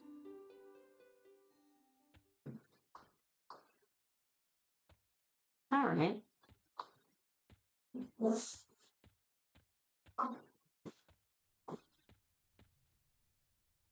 So that's the alchemy room, which I know very little about.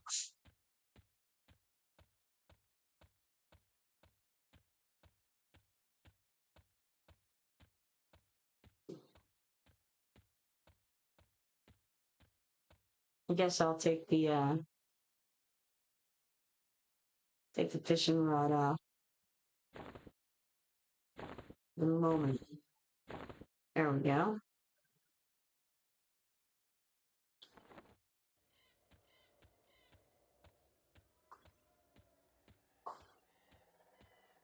And I'll definitely beat up on these armadillos when I see them, if I remember to, because having a little bit more meat is fine. Water is the one we're low on pretty often. I think that's one of the things that you can forage, though. If you're running around after you reach level 12 and you've got your forage skill, I think you can get water here and there. And also the shaman has some food and drink. I did not use that in closed beta ever, because I had no need to. But if you do, then you do have that and you used it, let me know how effective that is. I assume it's a basic food and drink, but does it matter? Because thus far, can't really tell exactly what the food and drink do beyond just replaying the ends.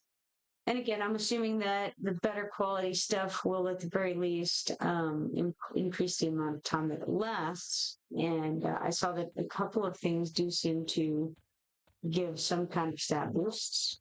So, all right. Now, what do I need out here? If anything, I haven't, you know what? Let's switch to difficulty 4. Pick difficulty and go for number 4. I see that 2 people are in difficulty number 4. That's cool. White Owl says higher quality stuff is supposed to increase the duration. I thought it probably did. So in that case, it wouldn't matter with food and drink, summoning it rather. You'd have no detriment. Maybe you can't summon it as often as you need it, or maybe it would just be a little time consuming to keep doing the summon. That could be a detriment, but I'm uncertain. Alright, now, um, I have on new gear since the last time that I went out in the world. And probably there's no real need to worry too much about these guys. Trying to chase down the spider is proving difficult, as usual. Okay, he's a warrior berserker, this spider. Not just any old spider, then. Okay. Got a little spiderling silk. I definitely want some of those bat wings there. So in addition to the fact that you can make bat wing crunchies with bat wings and a little bit of frosting, you can also use the bat wings if you have the spell levitation, because that is a spell that I had on closed beta, and I never really actually got to try it out. Wanted to, didn't happen. But I do know that it requires one. White Owl says, as I recall from EQ1 olden days, some highest level foods and drinks provide buffs, but it's been 20 years since I played EQ1. Gotcha. Yes, in EverQuest 2, certainly there's plenty of that going around. Pretty well every food and drink, almost, not everyone, but a lot of them give buffs.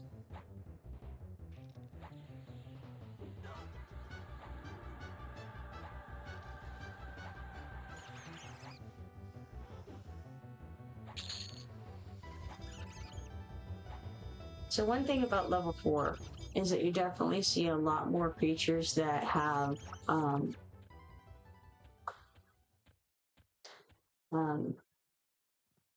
there it is, that have multiple classes.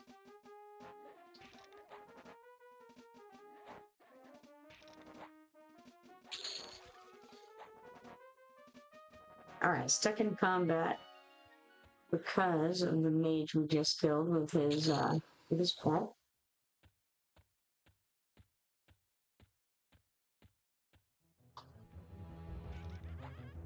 And if you're wondering why I'm just going around killing all kinds of things that aren't even colorful to me, it's because I think probably they can give me some bits and bobs that I might need for crafting. Or want for crafting. Need is a strong word. Thus far I haven't really needed crafting.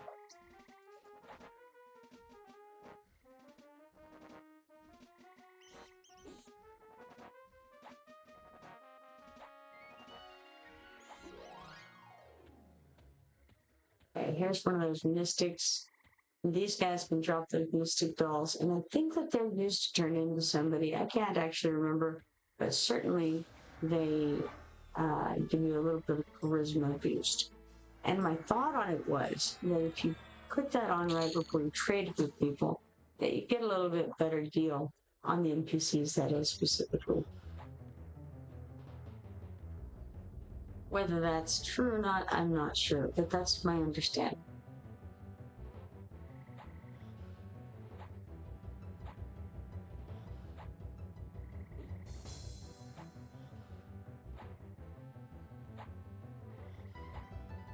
Okay, this guy is a warrior cleric. I should be paying attention, and wasn't, to whether he's casting and such fun things as that. So far, it doesn't really seem to have been. Now, I don't know for sure what things like the dark-colored fungus are for. However, I do know that when EverQuest 2 first came out, and it had alchemists, you would use funguses in alchemy. Again, I don't know if that is true here, but that was how it was, so I wonder if that's what the fungus is used for here as well.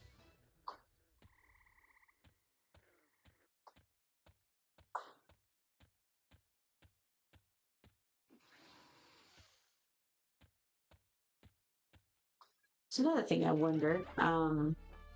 In EverQuest 2, there's a lot of Slayer status type stuff, and so you can, you kill a certain number of different kinds of creatures, and you get an achievement for that. I don't know if that happens here or not. Dan says, go gadget piercing. Yeah, pretty much. It's pretty easy mode stuff around here. We just go and hit it with a stick, or in this case, a sword, whatever. Sit back and occasionally interrupt. That's the gameplay for the fighting at the moment. White Owl says fungus can be used for shaman potion making and old school rogue poison. Okay, that's interesting. You say shaman potion making, so shamans are the only ones that can make potions? If so, yet another reason to go shaman. Dan says, yep, believe they have the achievements for sale. Nice, very good. I haven't hit any achievements that I've noticed. That doesn't mean that there have been none. I haven't seen it go by, so. And there's a way to see your achievements. Maybe it's L? Maybe not. It doesn't look achievement-like.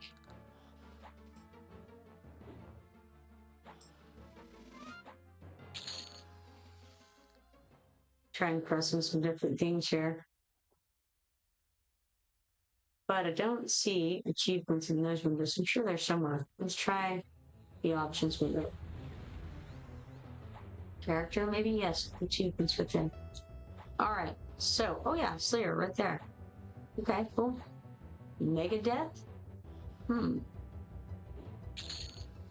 was thinking maybe it was a certain number of times that you died, but no, it's how many things you killed.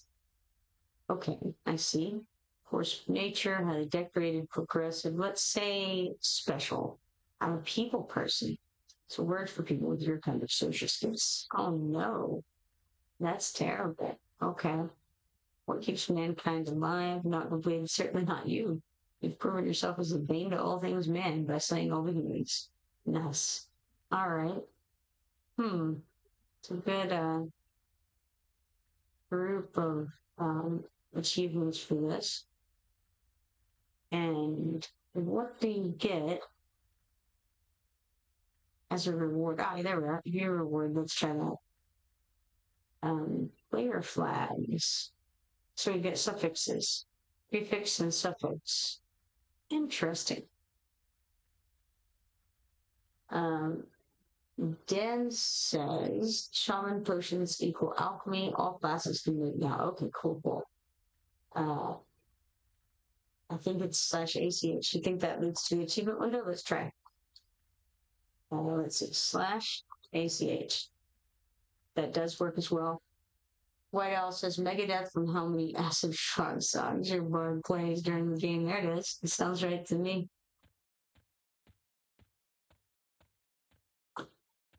All right, onward. I could just call over to, well, maybe I can't. I mean, I guess I don't have a spell yet. A gate spell? So I guess I can't just call over. Probably, let's see. To be stopped completely. Here we are. Oh, yes, I forgot that this window was different from that.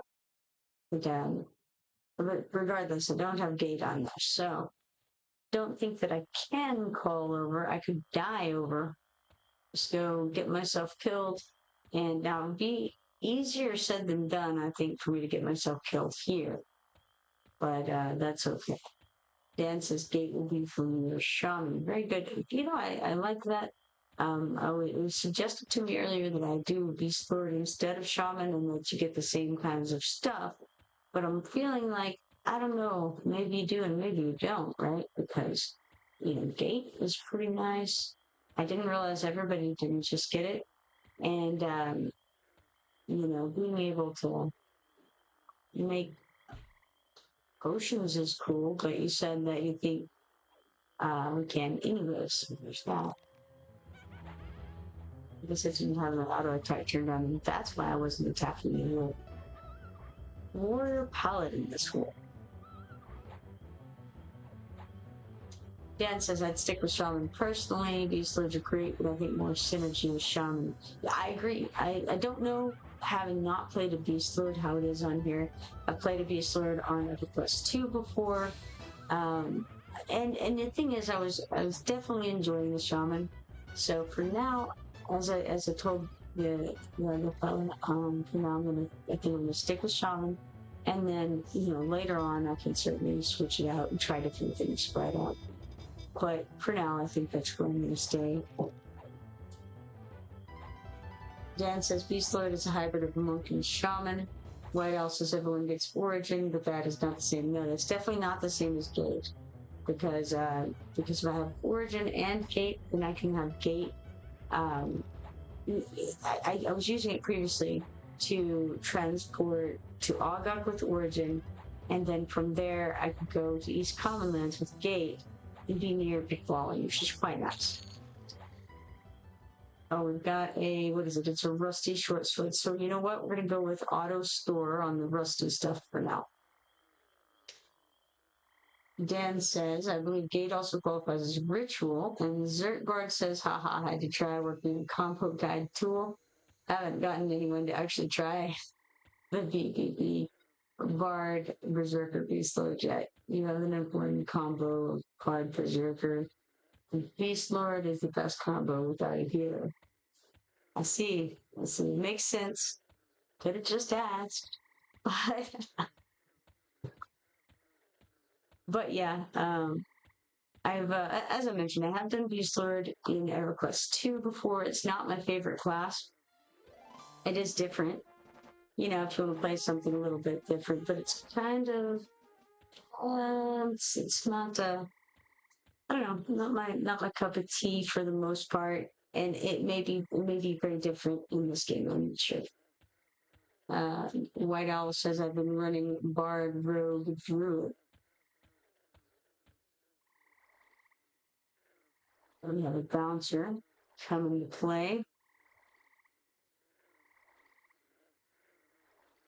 Let's get back over toward Buffalo Swamp by way of swimming.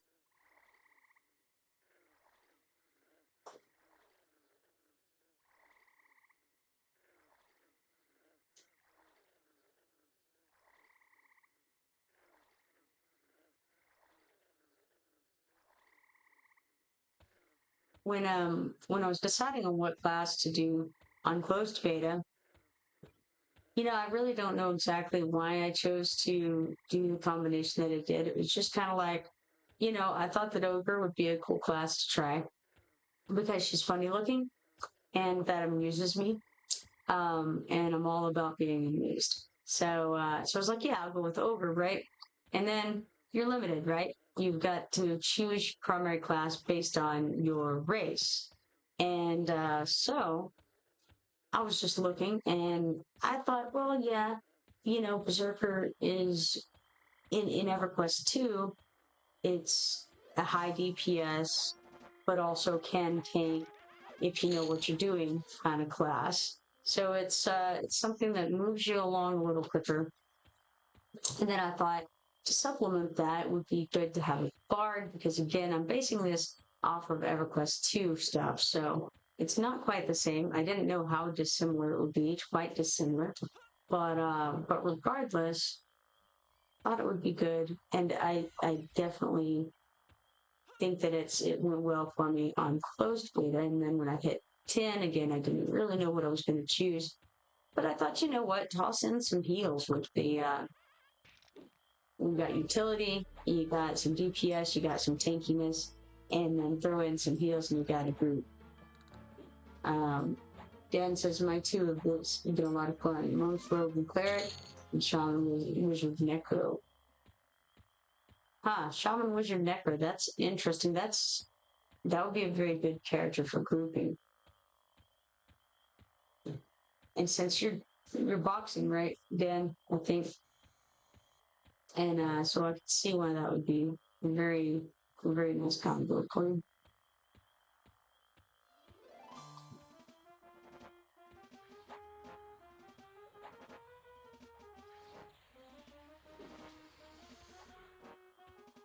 Not really playing them both at the same time.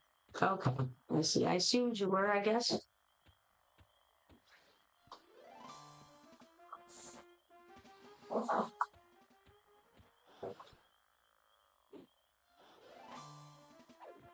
So what's a shame is that it seems like as an ogre, you start out with negative faction with Oggok. I had tried this time, you know, in the closed beta, I accidentally killed some tadpoles. I'm sad about that. And then this time, I was attacked by tadpoles and ended up killing one too. But then I realized that doesn't actually matter because they're going to hate me anyway. Because I looked and it seems that they just, you know, you just come into the game being hated by Oggok. As an ogre, at least. Milk Crate says, "Hi, my dad says I gotta watch this for an hour before I can play Fortnite today." Oh, that's interesting. Well, how you doing, Milk Crate? Dan says, "Lower gut is full of dead frogloks. You get faction with live frogs." Nice. Okay. So all I have to do is be able to somehow get to lower gut, and then I'll be able to build my faction with upper gut. Very nice. Milk Crate says, "I'm good. How do you win this game?" Well, you don't really so much win it. You just play it. And, you know, it's one of those ongoing games, never ending, you might say. How do you win Fortnite?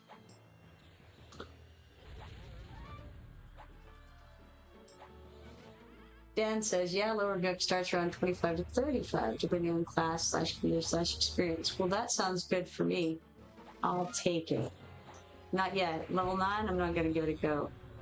But I like to get killed, so I'll go do some lower Oggok as soon as I can and remember to. Because I do actually want to get my faction up with Oggok. I didn't know how to on closed beta. Now that you've told me how to, it feels like it's the right thing to do.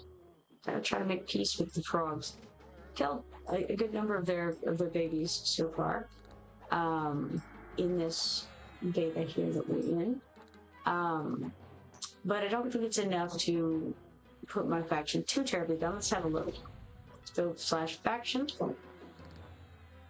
And then we can actually, I found that we can click on this and you can actually sort by how much they hate you. Isn't that interesting? The other thing you can do though is just look. We type in Oggok. And we have citizens of Oggok. They hate me, but they don't hate me as badly as they could. So there's that. So if you look at this, my standing with them is 0, but they hate me anyway.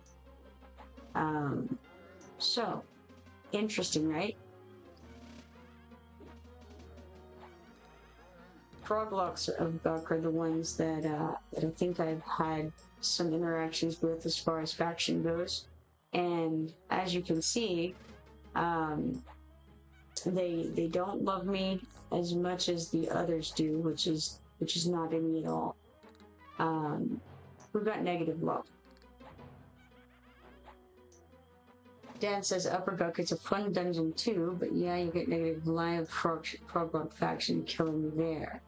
Yeah, I don't need any negative faction with frogloks, not until we've got solid faction at the meter. Dan says frogs and trolls and ogre neighbors don't get along well. At one point in EQ, the frogs took over the troll city of Inithor. Nice. Those aggressive frogs doing sketchy hopping things.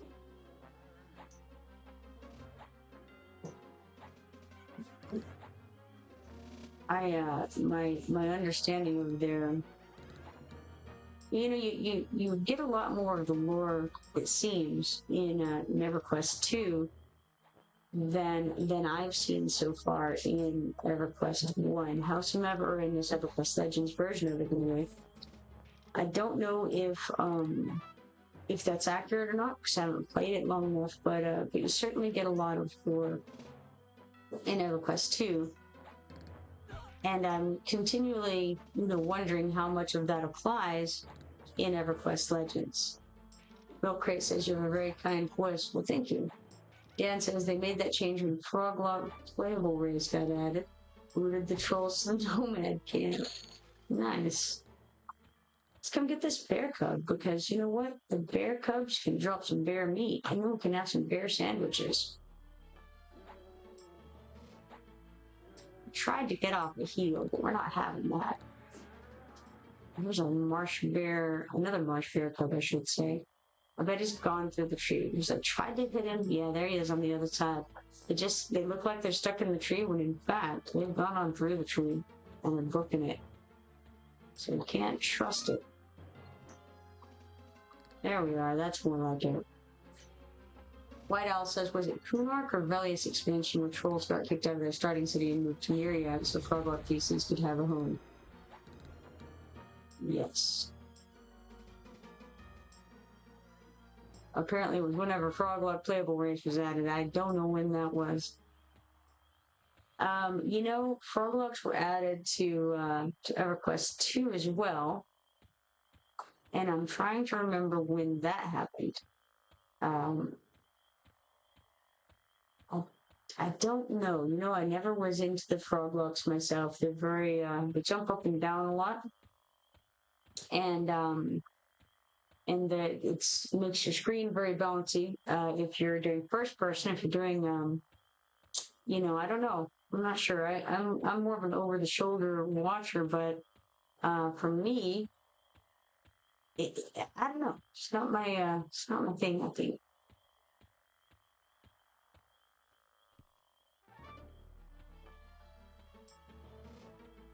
This watcher is running for his life and didn't quite make it. Sad day for him.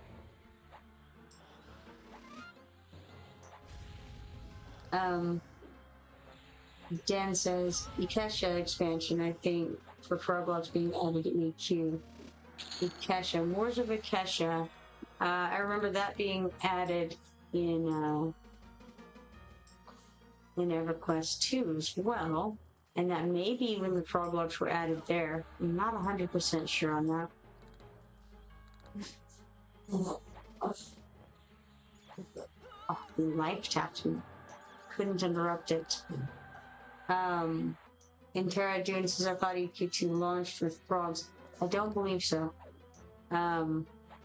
Pretty sure that's not correct. The Fae came out, and I believe that the frogloks came out after the Fae in EverQuest 2. And it may very well have been when Wars of Ikesha came out. I don't recall. White Owl says, I had a froglok bard in EQ2.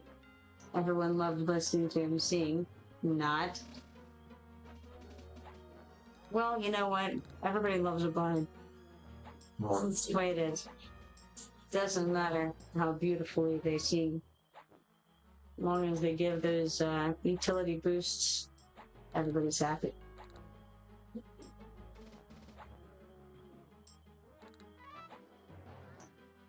This bear is very dodgy.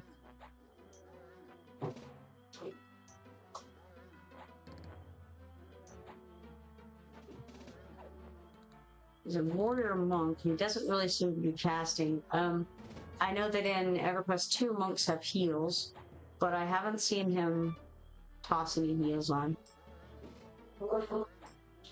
Somebody just keeps slamming in my feet.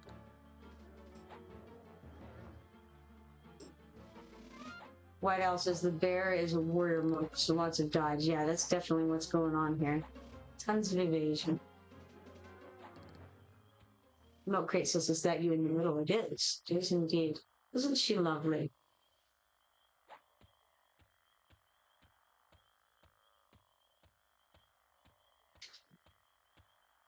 Alright, we've almost made it over to Incool Swamp now. Milk Crate says, can I see your face? Well, you ought to be able to, but if you're watching on a phone, you may not be able to, because I've noticed, even though it's supposed to have my face on there, I'm not sure that it does. Don't know how to fix that yet. Interadune says sharpening. Right, yeah. That's exactly like it is in EverQuest 2. I think it is called Nind even. and it's a big heal. Can't do it as often. Its cooldown is longer than like a healer's would be. Milk Crate says, the character in the middle, the one with the swords. Yes, that is in fact my character. White Owl says, ran into a Shadow Knight cleric this morning. Ouch. Can I see its face? Sure. Let's see. There you go. There's a little close-up for you. Wondrous, right?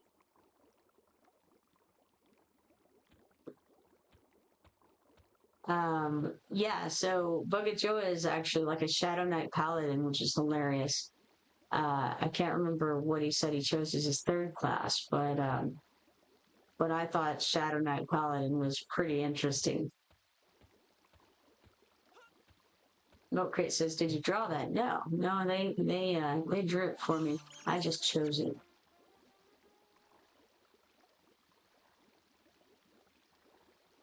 Dan says the curly Q hair, locks on forehead, and sideburns. Yeah, man, you just can't win. You can't beat it. That's your competition.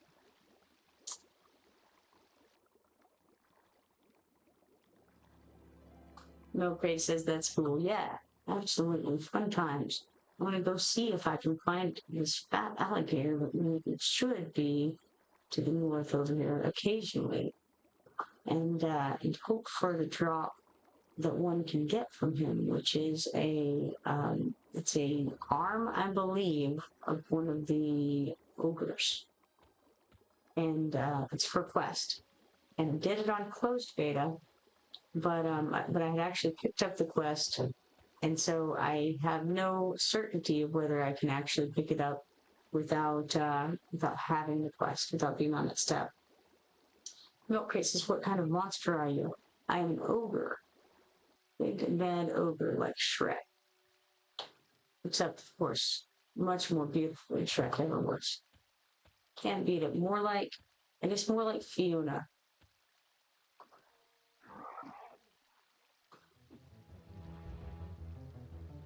Milk Crate says, "Oh, cool. Absolutely." Went out of my way to attack this froglok forager before it sneaks up behind me later on. Very sneaky, these frogloks. We can pile up on you pretty fast, too. Milk Crate says, "I know Shrek." Excellent. Shrek is definitely a very decent. I think they call them animated films these days. Now, back in my day, we called them cartoons. But these days, nobody watches cartoons. Everyone watches animated films. So they feel much more respectable that way. There's a bull alligator over here.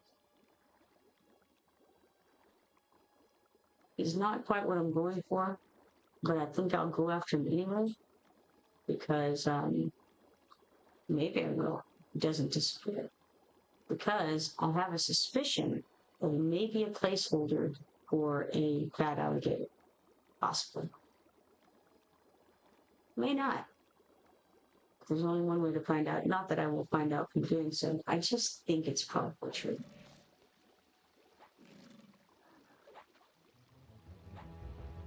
We've got a forager on us as well.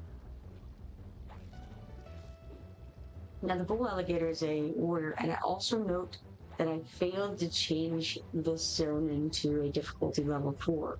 So, less likely to have fun times with these folks. Milk Crate says, "I know a few jokes too. May I share?" Perhaps. You can start with one and we'll see how it goes. Let's go with auto store here. Maybe you've got some good ones. Who knows? I'm terrible at telling jokes myself. Alright, I'm going to go back and forth in this area and see if we have any fat alligators sitting around. Okay, Milk Crate says, "Okay, which is funnier, a tree or a mountain?" Tree or mountain? What's everybody's guess on that one? Milk Crate says a mountain is funnier. It's hilarious. Nice. Nice one. It's very funny of you.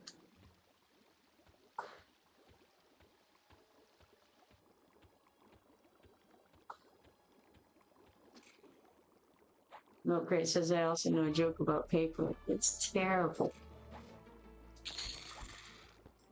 Nice, nice. Alright, let's see if we can chase this swamp alligator down. Maybe. It's not a fat one, it's just a regular one.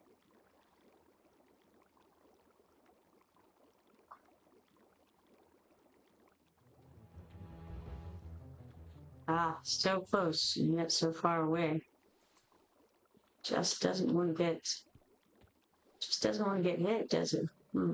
Shame. Alright. We'll leave him alone then. Come back around this way.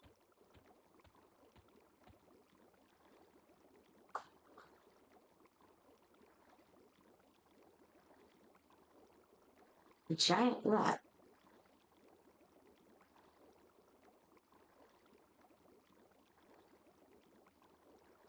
Alright. Now, the rats are also good because you can make rat sandwiches out of them as well.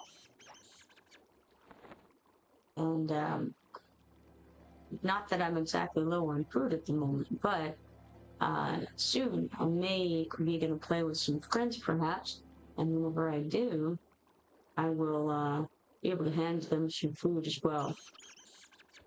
Maybe not drink, but certainly food. Got plenty of that.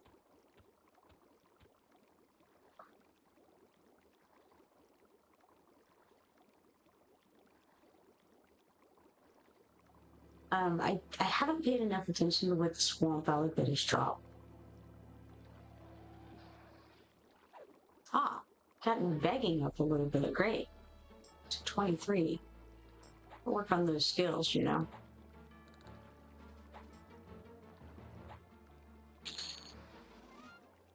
And from that, we have a copper amulet. Let's do auto merge and then loot it and then look at it. Because what is it? Copper amulet. Oh, it's a neck piece. Cool.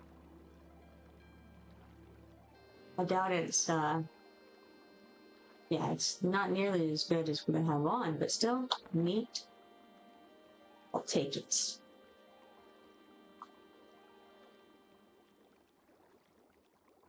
Okay, gotta go this way, try to find that fat alligator.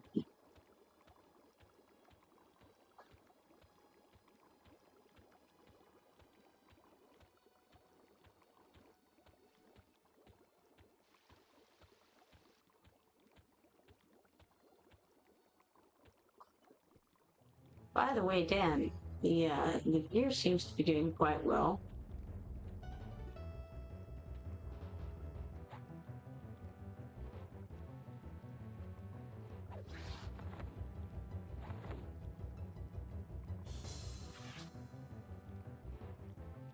Another thing is, did I add your character?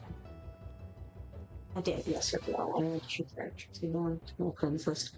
I'd forgotten if I had ended up doing that, or if I had failed to, but I certainly did. Let's see here, players, and let's see who's on.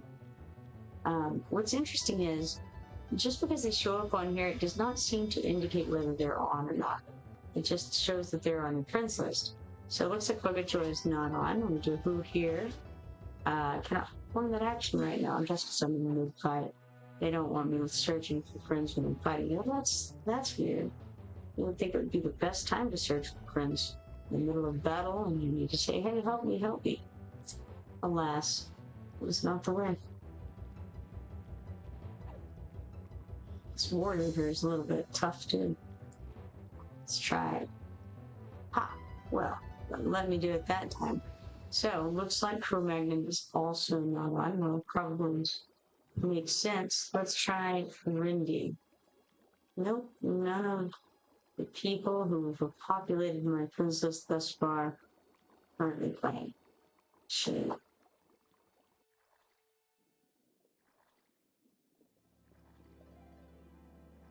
Nor are the fat alligators. They are not playing either.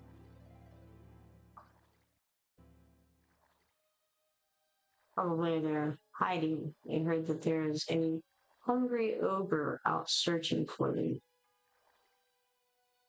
I'd understand that. You know, I would not be super excited about that if I heard there was a hungry ogre in the area. I mean, I wouldn't be hanging out waiting for him either. Or maybe it's the better option. It just depends. Definitely, definitely want to see the predator before the predator sees you.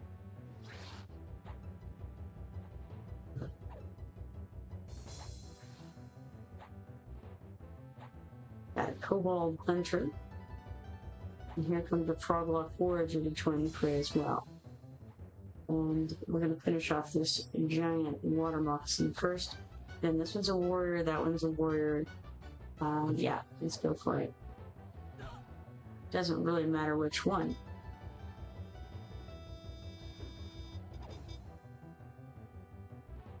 All right, very good, very good.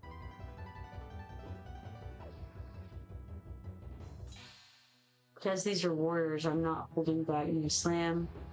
But warriors don't really cast anything at this level, as far as I can tell.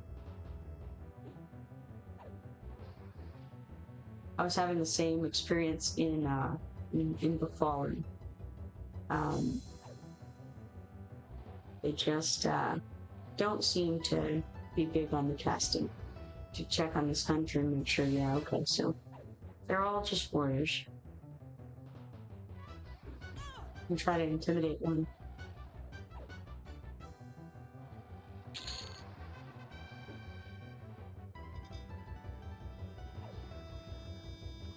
Got a little bit better at intimidation.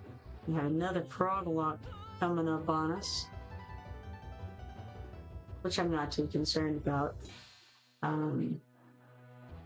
After all, Dan gave me some new armor and not going down below 100% against these guys, so.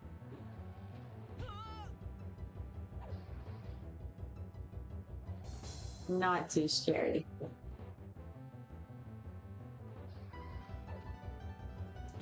I'm still at the point where my intimidate is less intimidating. Oh, look at that. A kobold hunter begins to use a froglok forager as a living shield. Nice. I didn't know they could do things like that. That's very cool. Is that the skill that a warrior can use? Is there like, is there something where they can get a teammate and just be like, ah, yeah, you're taking a hit now? Got like an off tank nearby, you can just target that guy and thrust him in front of you.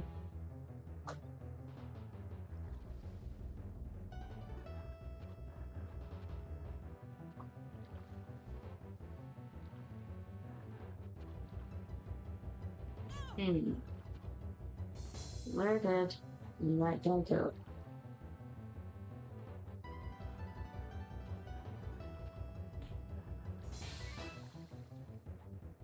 Back up a little bit and try to come close. For some reason, maybe he ran away. So I should switch targets. I may have just not noticed him run off. Highly possible.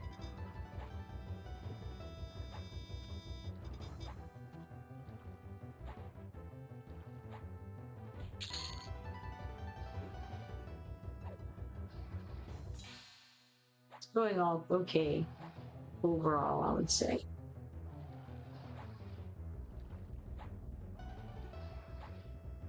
In spite of the fact that they keep on piling up.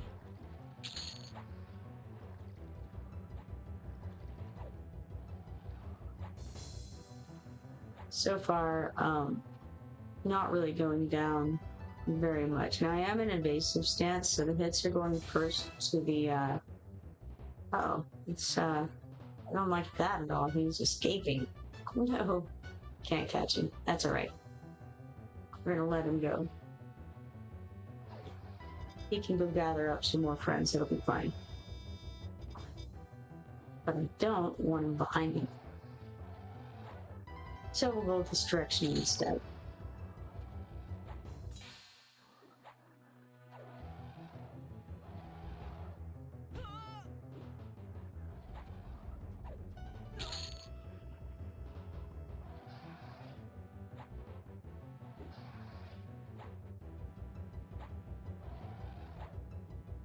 So I think that one froglok forager and one froglok hunter have run away off into the distance.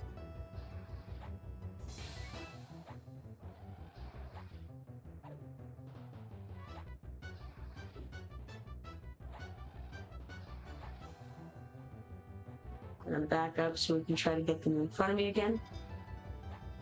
Because the thing I don't like is being stunned. And so, the less I can be stunned, the happier I am.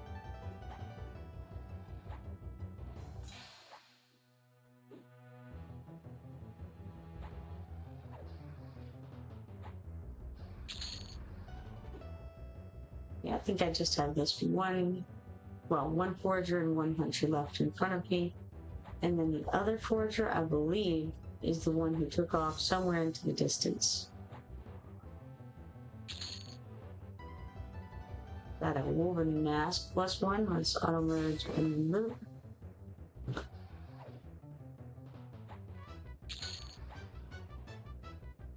And then we'll go ahead with this water moccasin here. Because while I am still in a fight with a froglok forager, I have no idea where he is. So there's no sense in trying to chase him down. He could be anywhere by now.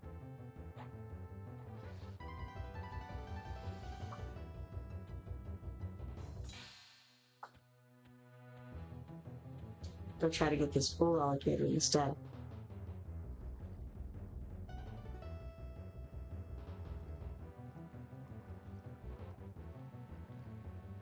I probably have a good number of mode infinitesimal potentials, and I've completely forgot that they existed for a little while now.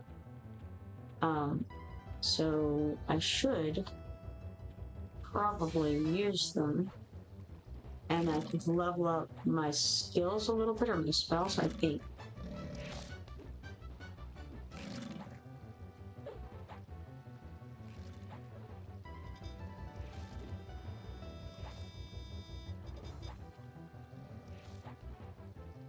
Oh hey, that's our froglok forager friend who ran away earlier.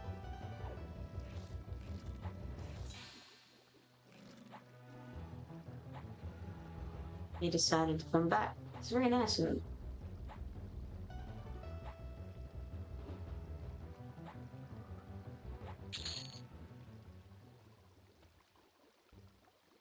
Ah.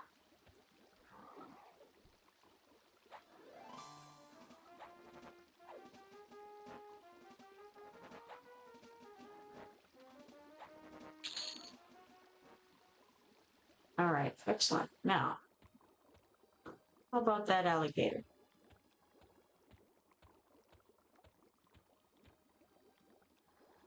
Cobalt hunters, giant water moccasins, all those are fun.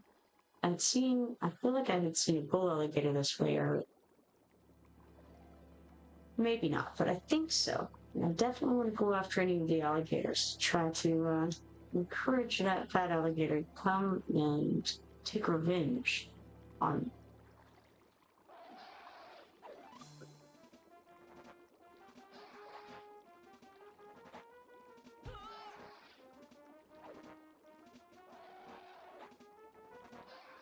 I did take a hit there.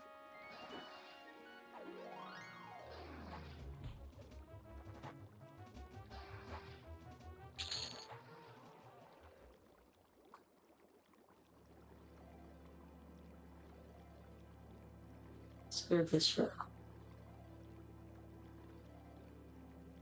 Where'd the froglok forager apparently? All of the froglok foragers in the world, perhaps.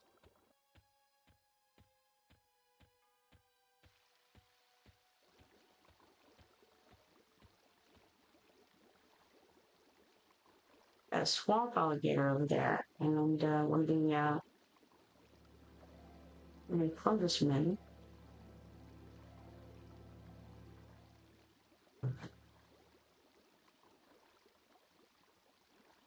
Alright, swamp alligator it is.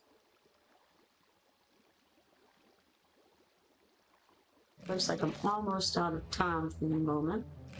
We've got another 15 minutes before I need to get out of here and go meet some folks. So unfortunately, we won't be able to do much more.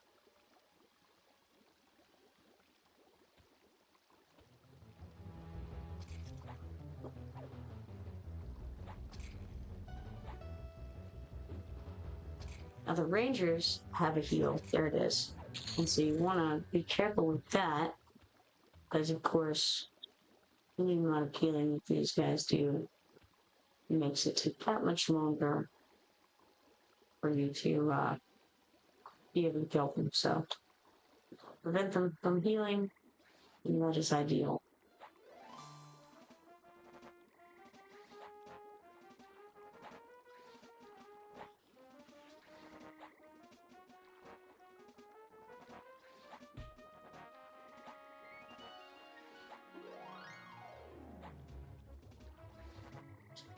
The warriors are certainly take longer to take down. They don't do much damage, but they are much more durable than your average team.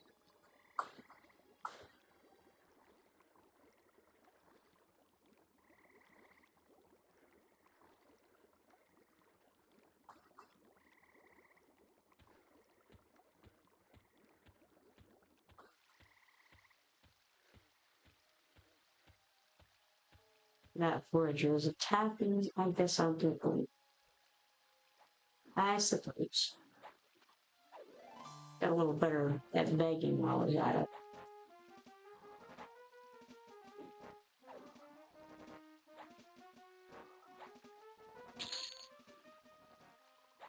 Splintering club, let's merge that in an automatic kind of way.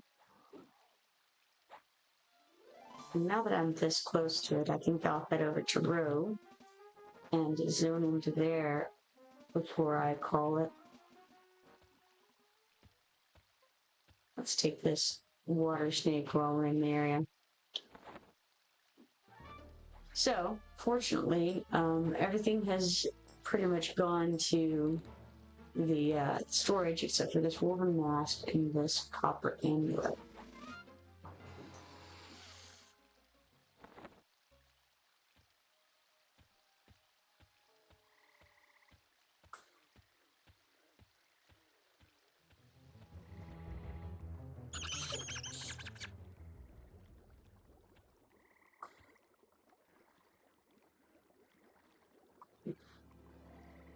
No fat alligator sightings whatsoever.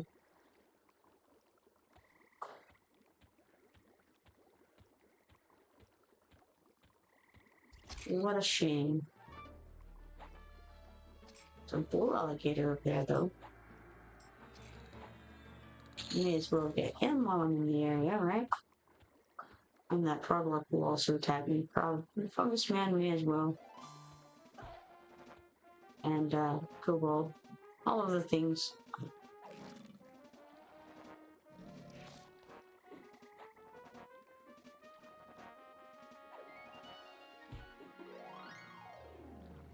The bull alligator is tough. Let's try the kobold hunter so we can do something fun. Looking like it.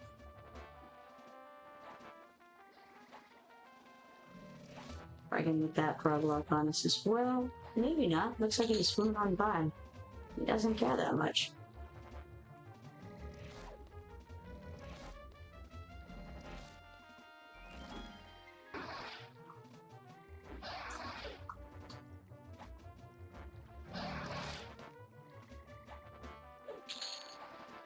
Looks like it came back up. Very nice. Very nice.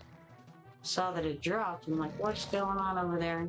But, temporary glitch, I suppose. Sorry about that, guys.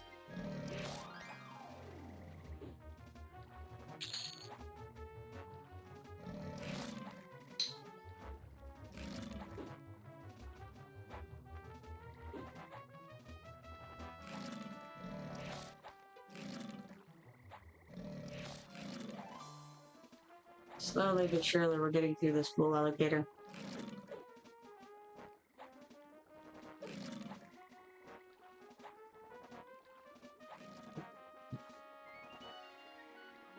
He's running. Can you imagine that? A bull alligator running away from you. Okay. Back towards South River again. Let's get this rat.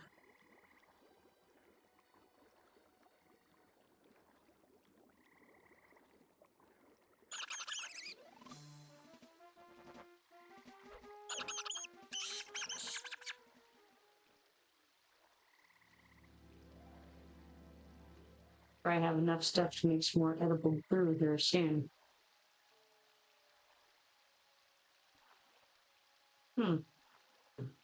Also wasn't quite close enough for those guys. That's all right. We'll head over to South Road. South Road? Yes, South Road.